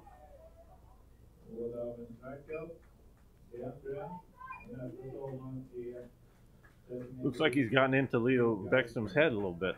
He does. Mixing pitches. That's right. Yeah, Leo's had a tough day at the plate. I'll bring up Phil Geisler. 0 for 2, but a strikeout and flew out to left field his last time.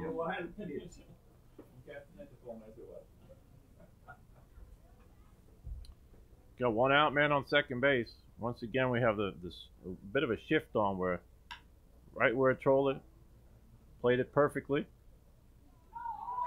Throws him out. Another good play by Troller Brown.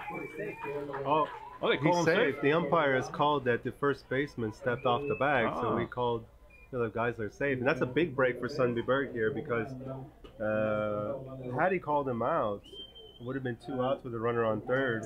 And Leksand right now is counting outs. Well, with Philip Geisler on first base, still leaves the potential for the double play open. Ja, nej, jag vill bara vara säker på att det är samma som du.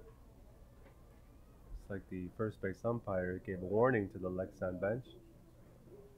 Well, they pulled him off the bag. Would they call that an error or is it on the shortstop? Error on the throw by Troller Brown. Made a good play, but just pulled first baseman August Monson off the base. Brings up the rookie Victor Wahlberg. He's grounded out to second base and struck out today. First and third with 1 out. Ground ball to short. Once again, the shortstop makes up for the play. So that is 4-3. a heck of a play there by the Leksand defense to pull off that double play and potentially save the season for them. Just like in the other half of the inning when Alex Rabanos made an error, he made up the next play. Precisely. Really, really good game here towards the end of this game. And that's the end of the 7th inning going into the 8th.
Welcome back to Sundbyberg Arvalan. We're in the first game, first semifinal. It's the score is Leksand 3, Sundbyberg 1, and we're in the top of the 8th inning. And Kevin Kias, the catcher, leading off. He's 0 for 2 with a walk in the first inning, grounded out to third, and popped up a bunt his last time up. Moises Pargas coming into this inning throwing 138. That's 139 pitches. Starts off with a strike. That's a lot of pitches in the game. That is an understatement, Jim. 139. Wow. 140 now. There's a ball.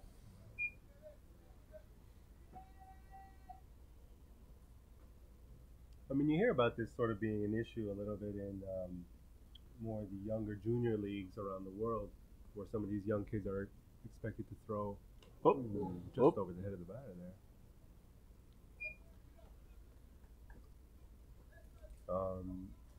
Yeah, with these young kids, sometimes they get drafted and their arms are sort of like expected to be rubber arms, and they pitch every big game for their young teams and rack up the pitch counts. And by the time they hit the majors, they need these various surgeries on their shoulders, elbows.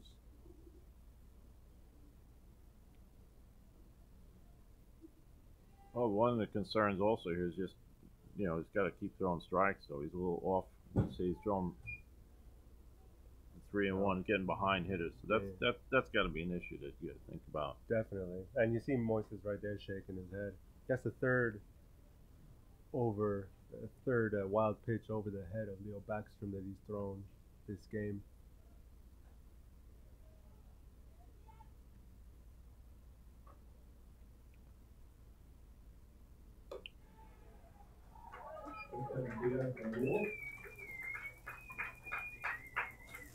And that's the 9th walk of the game for Moises.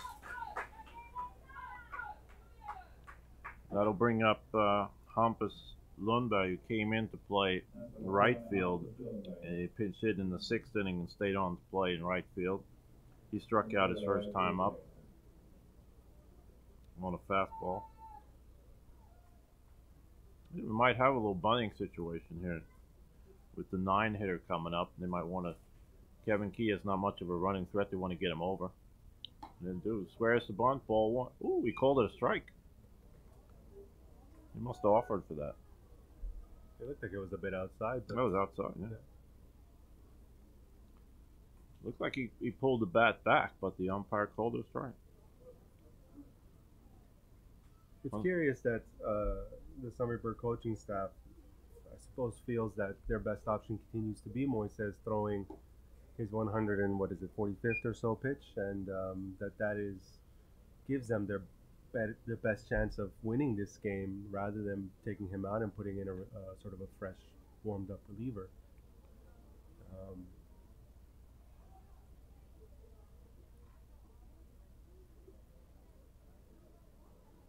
1-1. 2-1 now. He was offered to bunt the first 2 pitches, but now it looks like Coach Mats Jonas giving the signs at third. Trying to mix it up a little bit. See if they go back to the bunt or if they try something else right here. Got the number 9 hitter coming up, Adam Villamo on deck.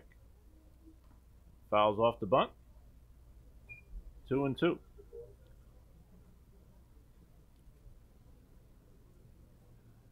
So they say that the bunting game and all that is dead, but we've seen a lot of bunts today. A lot of pop-up bunts, a couple fouls. So one good one by Victor Kroneld early on in the game where he got a hit out of it. Well, we sort of called it at the beginning of the game. We knew it was going to be a bit of a pitcher's duel. And then in that first inning, we thought, actually, maybe not. But it's turned out that way. Despite the 9 walks by Moises, it has been a pitcher's duel. He struck him out with a high fastball. That's the first out of the inning.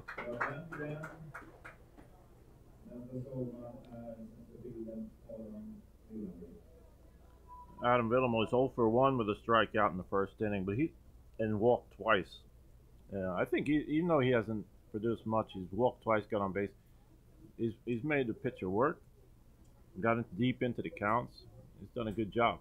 Done his job to get the leadoff hitter up, which is what they need to do right here with one out and a man off. See if he can advance the runner so they bring up their better hitters. Swing at the first pitch, strike one. This Lexan team sort of gives me a bit of a reminder of the Tampa Bay Rays and the style of baseball that they play. I mean, it's not certainly don't have a big star names on their lineup that's going to sort of strike fear into the heart of pitchers. But you know what? They put the bat on the ball. They play really good defense, and they have really good pitching. There's a ball outside. Exactly. We had in Lexan. I spoke with Coach Mats Jonas before the game. They lost their American player Tyler Overstreet. Left during the year, had personal reasons, so he had to go back home. And he would have been a key man in this lineup. Put up some good numbers early in the season as well. So, but they've done a good job getting here, getting to the playoffs. Most definitely, and it seems like they have this next man up type of mentality where, okay, whoever's turn it is to go out there and perform. Well, they did a good job to get here by beating Stockholm last weekend also. It was down to the last weekend to get into the playoffs and did a good job. 1-2, one out, man on first.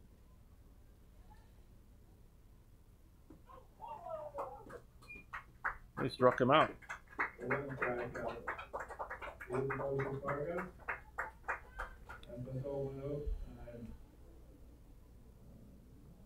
Brings up the top of the order again. Alfred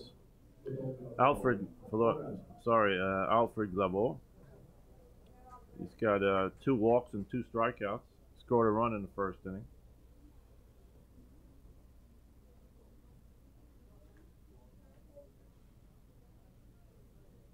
Well, despite all the walks today, Moises and the Sundbyberg defense has sort of done their job after the first inning.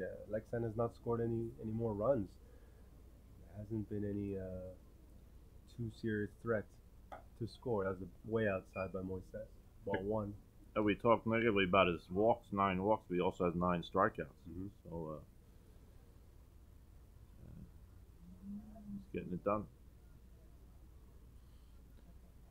That's true. You see, I think with this Sundbyberg team batting lineup hitting so well this season, I don't think anyone expected the score to this game be so low.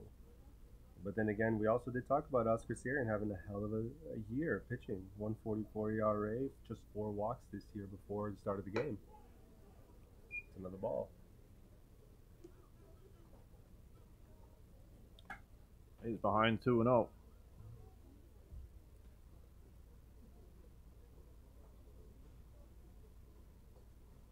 There's catcher Leo Backstrom going out to talk to his pitcher. Just trying to figure it out. 2-0 count. What are we going to do here? Certainly don't want to give Lexan the opportunity to just build some momentum here late in the game and pad their lead. This Mats Jonas has a little meeting with his hitter. I spoke with Mats Jonas before the game. Mats is the next national team player, a pitcher. He's came along just to be an assistant coach this year, but then when Tyler Overstreet was a player head coach, dropped out, Mats jumped in. I think he's done a good job with these guys. He's got a good fun attitude with the players. Keeps it real for them, and they're showing right here that they can get the job done. Yeah, we talked a little bit about Sundbyberg losing a couple of their players and pitchers who had to go back over to the U.S. to start their college seasons. But take a look at Lexan. They lost their head coach / arguably best player for personal reasons, and it seems like it's just something each team needs to overcome towards the end of each season. It's just these loss of players, and the team that is able to do that is usually finds success, and Lexan has done really, really well, like you said, at the end of this season. 3-1, 2 out, man on first. A low strike.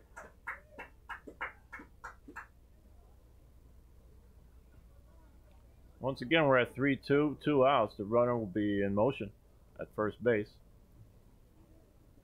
And you have Perry Cross coming up on deck. This is the guy they want to get for Summer Berries. He struck him out, inside fastball.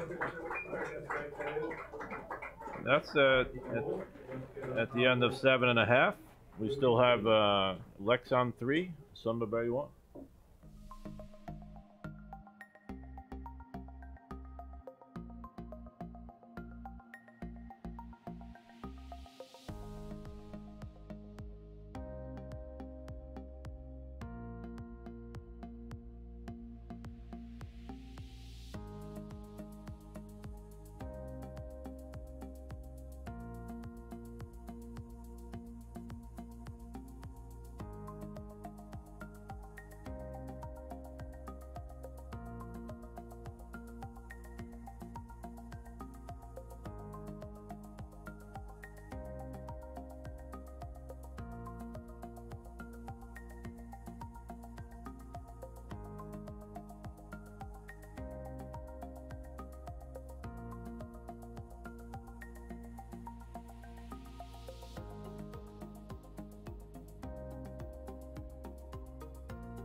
Bottom of the 8th inning here in Summerberry, the first semifinal game. It's Lexon 3, Summerberry 1. And we'll have Adam Hopkins coming up to lead off in the inning. He's 1 for 2 with a base hit and scored a run and grounded out to second base the second time up. I think it's time to talk about Oscar Sorian. He's doing a great job. He's got seven strikeouts, only 1 walk. He's thrown 88 pitches. He's got 1 earned run. He's doing exactly what we thought he would be doing. In the start, he's mixing up his pitches right there. Starts with an off-speed pitch, strike 1. Yeah, and you know what? It really just starts with having good command of your pitches, knowing the type of pitcher that you are, not an overpowering type of pitcher. We've seen a couple of Summerberry players have made pretty good contact with the ball, but it just doesn't happen that often, and he really limits that. And he places his pitches well. Reminds me a little bit of a Greg Maddux type of pitcher. And that's a ball. Count as 1 and 2. But just that type of pitcher who just is all around the strike zone, coming at you inside, outside, high and low, different speeds, and he's pitched a heck of a game and just a heck of a season. There's a base hit down the line at third base. Adam's going to stretch it to a double. That's a good start for Sundbyberg, and well, we talked about it earlier. The former roommates down in college baseball over in the U.S. Now, Adam Hopkins has definitive bragging rights now. He's got 2-1, right? That's right, 2-1, and 2 hits. And like we just said, Sundbyberg has put the bat on the ball a couple of times, and they've made some hard contact. They just have not been able to string that consistently to produce runs. But you know what? Here's the best opportunity they've had all game. I'll bring up Victor Kronell, who had a base hit bunt his first time up, and then walked the second time up. Got caught stealing it. Fouled off the first pitch, strike one. I think the key here is for any Sundbyberg batter is just to not waste their at bats. I mean, I think as a batter, you never go up there wasting an at bat, but you really just need to have Oscar Sirian throw you as many pitches. Don't go up there and swing in for that first one over the plate. Well, you start off your inning with a double, getting the guy in scoring position, which is a good situation for Sumba Bay right here. Strike two, high fastball.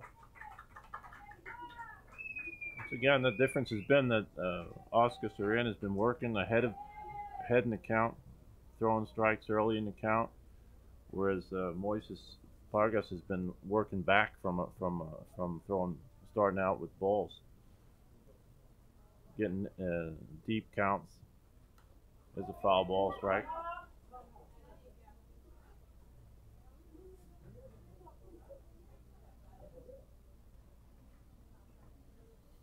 We got Jeff Pruitt on deck. Jeff Pruitt's another guy. He made hard contact his last at bat, flew out to center field. Just has not resulted in any hits and in any runs for Sundbyberg here, but they're only down by 2.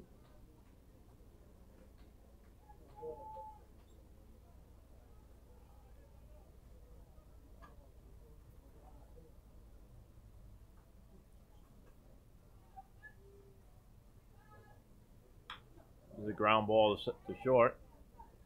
That'll move the runner over to third base.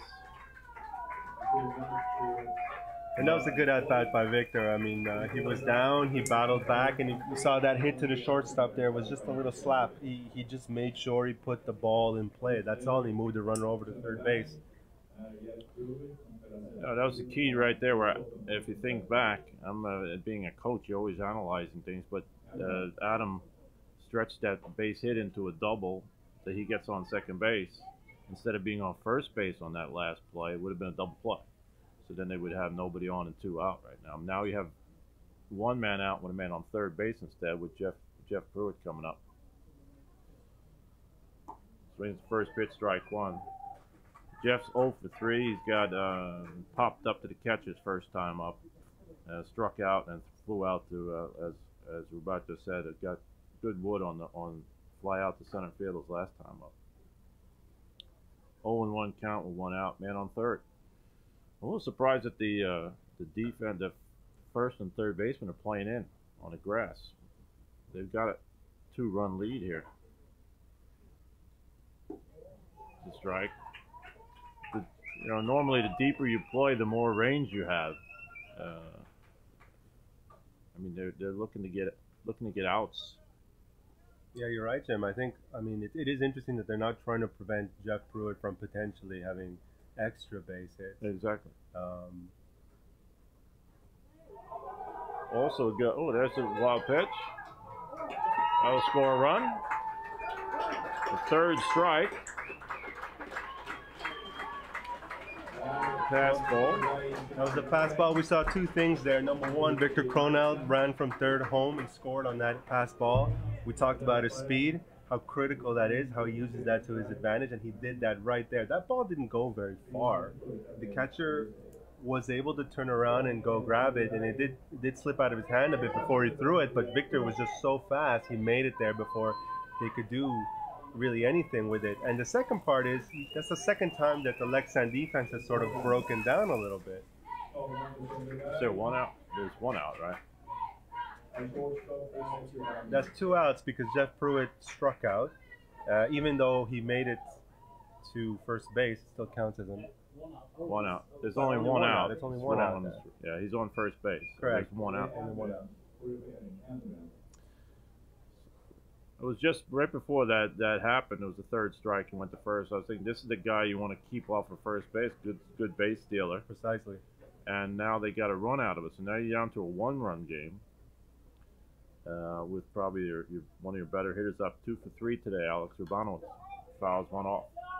And that's the second thing that happened in that previous play was that Lexan's attention was focused on home plate, that they completely forgot about Jeff Pruitt running to first, and there was nobody covering first, nobody even throwing to first. And now, one out, runner on first, a very speedy runner on first, like you said, and a really good hitter in Alex Urbanovic. So this is Sundbyberg's opportunity here to try and get back in this game.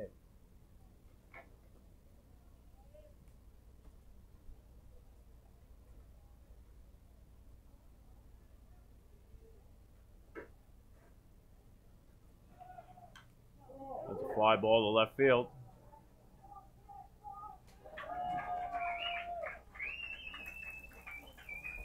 Well, he got some good wood on that, like you said, Jim, but not exactly what Sundbyberg needs right now.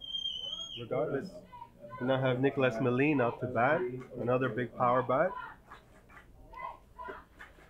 And on that pitch, on the fly out, Jeff Pruitt was running on the play. He's one of the top base stealers in the league with 9 stolen bases this year. So he's a threat right here. And you got 2 outs. This might be a time where you might want to get a stolen base somewhere in this count to get him over to second base. Another good hitter with Thomas Paulich on deck. So to protect Nicholas Melin, just in case there's an open base if he steals the base here. So I would look for somewhere in this count for a steal for Jeff Pruitt. We'll see if he does it. Once again, I think Oscar Sorian hurt us.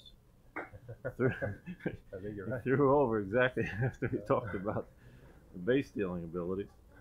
Well, we don't have a microphone going straight to Oscar Sorian. There's no cheating going on. Here he goes. Foul ball. So you got a 1-1 count. It's almost inevitable to try to get him over to second base right here. Maybe I think it looks like perhaps the Sundbyberg coach is putting on the hit and run sign rather than the steal sign. I don't see Jeff taking too aggressive of a lead right now. Got 1-on-1, 2 out. This is a key situation in the game right now. 3-2 score.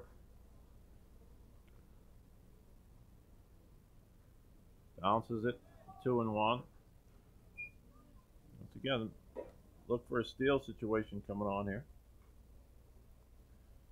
Normally good to run when you get ahead in the count with 2-1, but also you can run with 1 and 2 because you might, pitchers often throw off speed stuff. Oscar Sorian has had good command of his off-speed stuff. And normally it's to get a better jump on an off-speed pitch. See what happens here. 2-1. He's not running. 2-2. The other dilemma right here. 2-2. Do you send him now or do you wait for a 3-2 count? Good wheels. If Nicholas Melin gets a hold of him with the runner going, he's gonna get some extra bases. He's not running. Ground ball, foul. Well, that is exactly where a coach has to earn his money, because here you're deciding, look, we've been producing all season. This lineup has been hitting all year long. So you could take the route of, no, I'm not going to take the bat out of Nicholas Melin's hand. I'm gonna let him hit and not have Jeff Pruitt potentially run into an out. But the other side, flip side of that coin, is Sundbyberg hasn't really hit the ball very well There's today. a runner. Foul ball. I don't think he got that great of a jump right there. No, and he doesn't look like he's taking that aggressive of a lead. So I think it's more of a hit and run scenario that Sundbyberg's trying to put on, rather than just a base steal. It looks like he's limping a little bit, Jeff Pruitt. I'm just guessing here now, but slowly getting back to first. The other thing we haven't talked about is here in the running game shouldn't be a problem, but with the soft dirt when it's been wet, it might be a problem getting your footing. 2-2, 2 out. The foul ball down the left field line.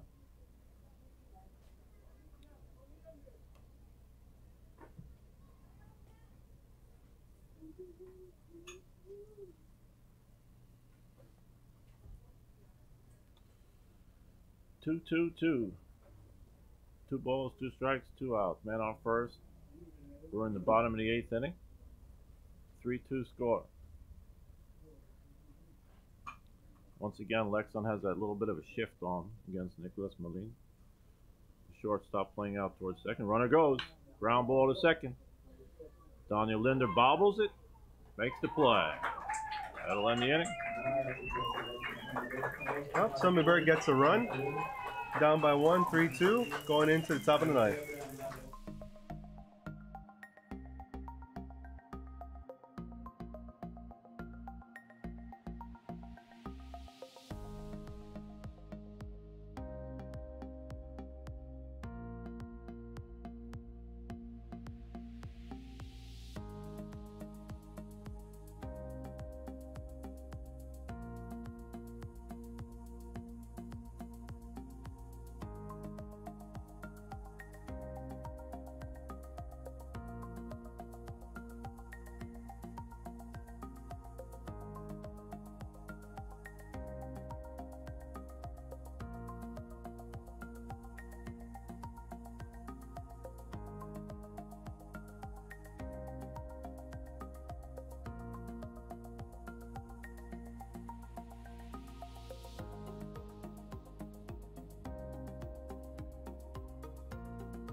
Welcome back. We're in the top of the 9th inning. Coming off where Sundbyberg scored a run in the 8th, and it's 3-2 Leksand. New pitcher will be Niklas Malin for Sundbyberg. And that means that he'll come in from first base, and that'll bring the DH out of the game, and Per Lindgren will go in to play first base and hit for in Philip Geisler's spot. Per Kress to lead off the inning. Niklas Malin has pitched 22 innings this year. He's 2-0. He's had 2 starts and a 3.97 ERA. So he says he hasn't pitched as much as in the past, but he's been effective when he's come along.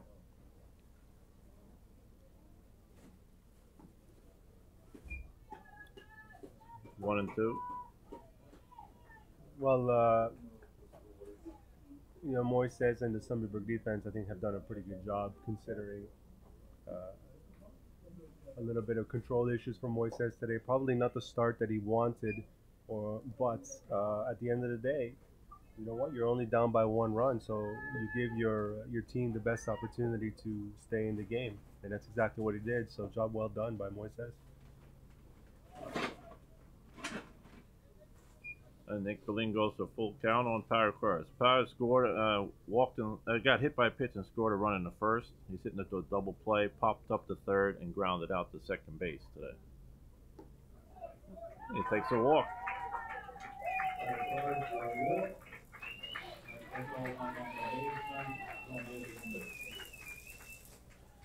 That'll bring up Daniel Linder.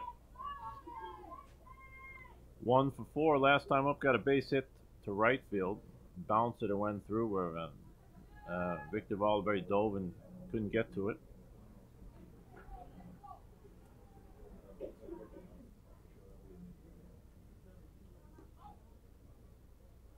Shows a bunt, takes it, pulls it back, and gets a ball 1.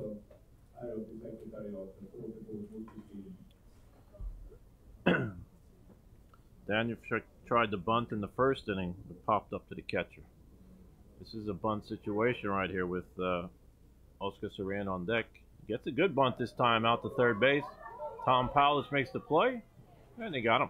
That was a very good play by Tom Powledge there, and a really good bunt there, but as well, there might be the second really good bunt we've seen today out of, what, 8, 9 bunts that have been put down? Yeah. Those are key plays also late in the game.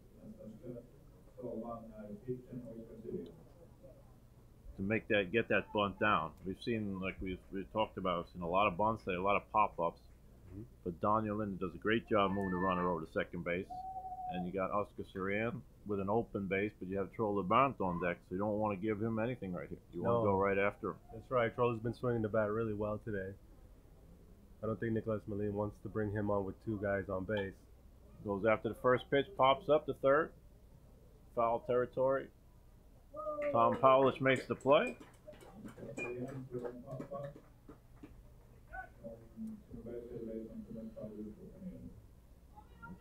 2 outs. They'll bring up Troll LeBrant. He's 1 for 3 today. We reached base twice. He got a base hit in the first inning where he got 2 RBIs. A key part of that big inning. Popped up to short twice and got on an error last time up.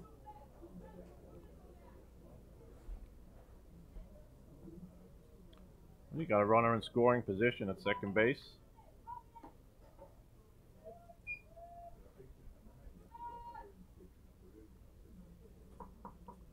August Mattsson on deck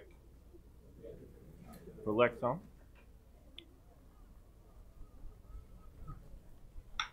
Base hit right off the pitcher's leg. Hit hard off of Nick Melin's leg. Unfortunately, the ball caroms off of the pitcher's leg and gets past the first baseman, Per Lindgren. And the runner from second came all the way around to score. Well, that's very unfortunate because it looks as if Per Lindgren right now is really favoring his left leg. You saw that when the ball was hit off of Nicolas Melin and then ricocheted off towards Per. Per was heading in the opposite direction and he tried to stop and go back. And that he sort of looks like he twisted his ankle or his knee and dropped to the ground. And you see him walking gingerly right now, trying to walk it off. But that looked like it really hurt. An unfortunate break for Sundbyberg.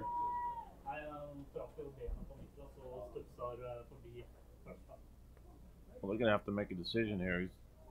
He's in pain. Yeah. But he's hopping up. Looks like he walked it off. He says it's okay. He says he can play, he can field.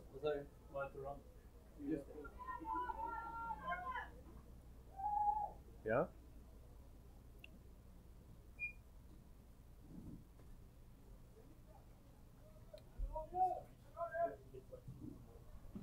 Per's a veteran player. He wants to be in there. He doesn't want to jump out after just coming in this inning as well. That's very true. That's very true. And it really is a bad luck there for Sundbyberg. It looked like they were heading into the bottom of the ninth there, just 1 run down, ready to get the rally caps back on. But, well, now it's 4-2. They'll bring up August Mattsson. Pops one up. Going to be out of play. August Matsson's been on base twice today with 2 walks. Otherwise, he's popped up to second and grounded out to short.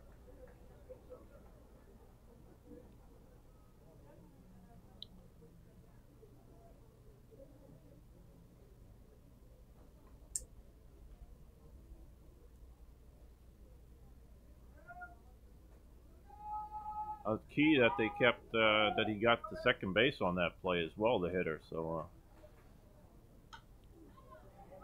it's a fly ball to left field, foul territory, foul ball, out of reach for Victor Krumneld.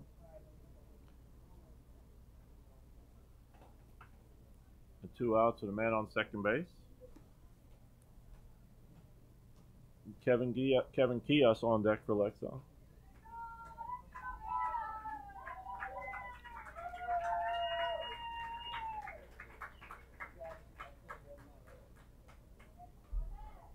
Like we talked about this, they played scrappy baseball, Lexon, and just unfortunate. Hit the ball hard, so you got to give it to Troy Brown to hit the ball hard off Nicolas Molin's leg. But still, just putting the ball in play, like Mats Jonas talked about before the game. Put the ball in play, make things happen, and they scored 4 runs on it. There's a bouncer. Good play by Leo Beckstrom, the catcher, to keep it in front, keeping the base runner at second base. Got 2-2 account, 2 outs.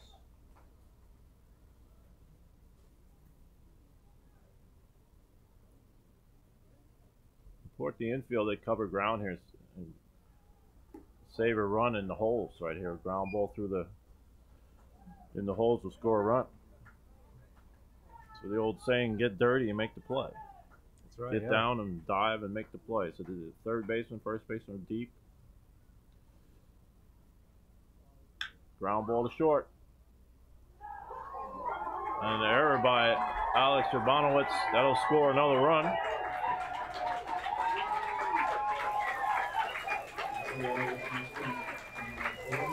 Well, that's very unfortunate. Another bad break there for Sundbyberg. I mean, Alex is as steady of a player as they come.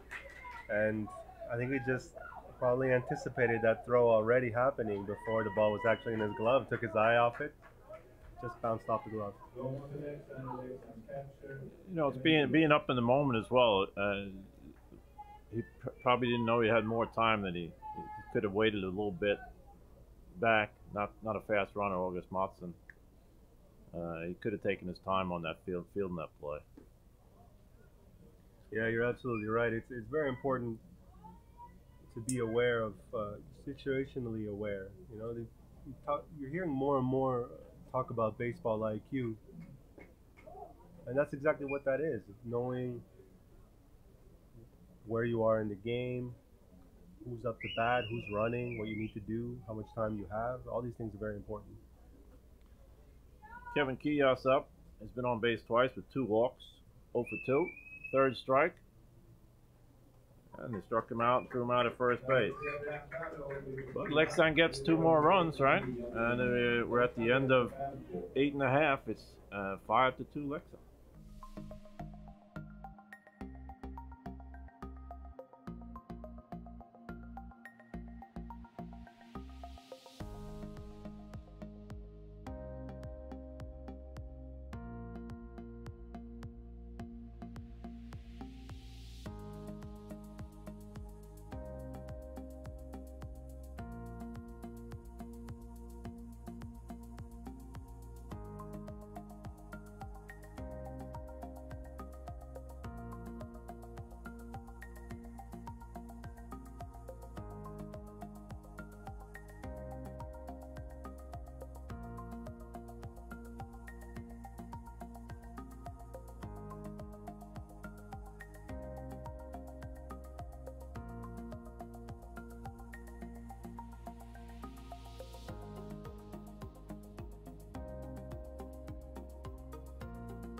Fowlers för första. Han får 4 kronor.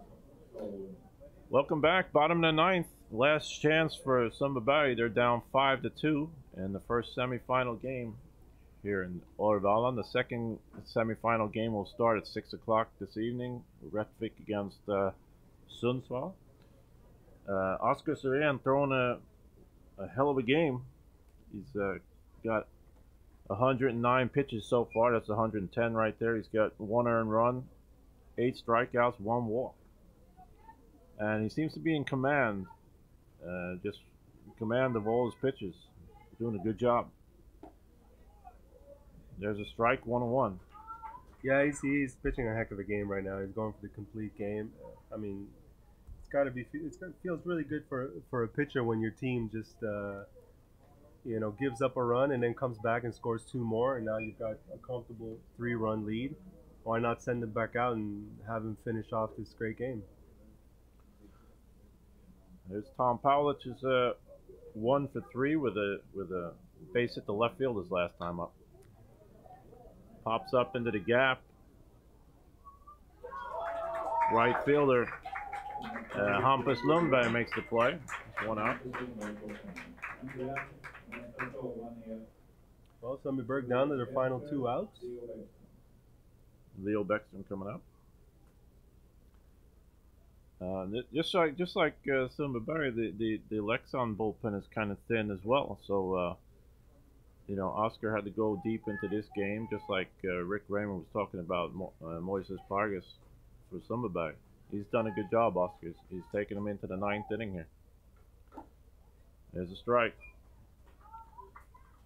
Leo's had a great year so far, but today he struck out 3 times. Like I said, another rivalry here with Leo Bäckström and Oscar. They know each other well, and Oscar's got the better of him so far. 2 strikes. Thrown a lot of off-speed stuff to him as well. 0-2, 1 out.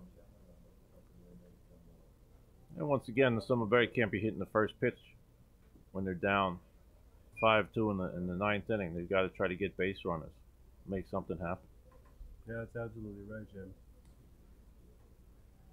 You see Leo. I mean, he's just exhibiting a bit of frustration because of, I think, what has happened at the plate for him today. And that's a foul ball. But he put a good swing on that one. Just trying to make something happen here.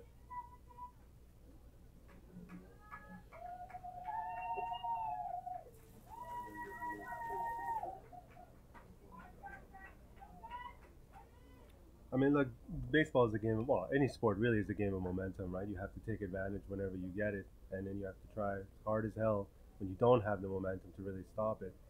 And, Sundbyberg went into the 9th inning with some momentum, scoring a run, and it just couldn't keep Leksand off the board. And it just makes it increasingly, exponentially difficult, I would say.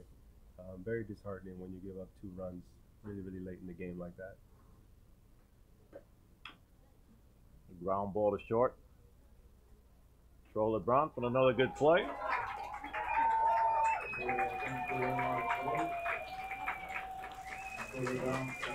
We're not giving out an award for the MVP, but Troller Brandt has been doing a good job, as well as pitcher Oscar Sirén. Troller saved him on many counts, makes some great plays at short. And there's another one right there. That's right. It would be a really tough decision for the coach, so who he'd give the game ball to. Right now it looks like Oscar if he's... Probably. Complete game, 8 Ks, 1 earned run, 1 walk. Just a dominant performance against the best hitting team in the league. Yeah. Here's Per Lindgren. Making his first at-bat for the day. Veteran player. I remember Per was a young kid coming up when I was still playing back in the day. He's still around. Does a great job with Sundbyberg with his coaching his young kid is playing in the U12 team. He pops up, fly ball to left field. Pulled down by Hampus Lundberg, and there we go. And that's the game. That's the ball game. Leksand wins 5-2. Great performance by Oscar Syrian. And you see the Leksand taking the field now in celebration. They move on to the finals tomorrow. It will be either against Rättvik or Sundsvall, who play at 6 p.m. later today. Will also be broadcast on the Sundbyberg Heats TV YouTube channel. And we remind everyone watching to subscribe to the channel so that you can get some notifications of these streaming as well. So to wrap it up, I think we look. I was going to say a surprising win, but I don't. You know, it's coming into this game, we knew what kind of game it would have been. The field's been wet. You know, the weather has been was a big factor all week.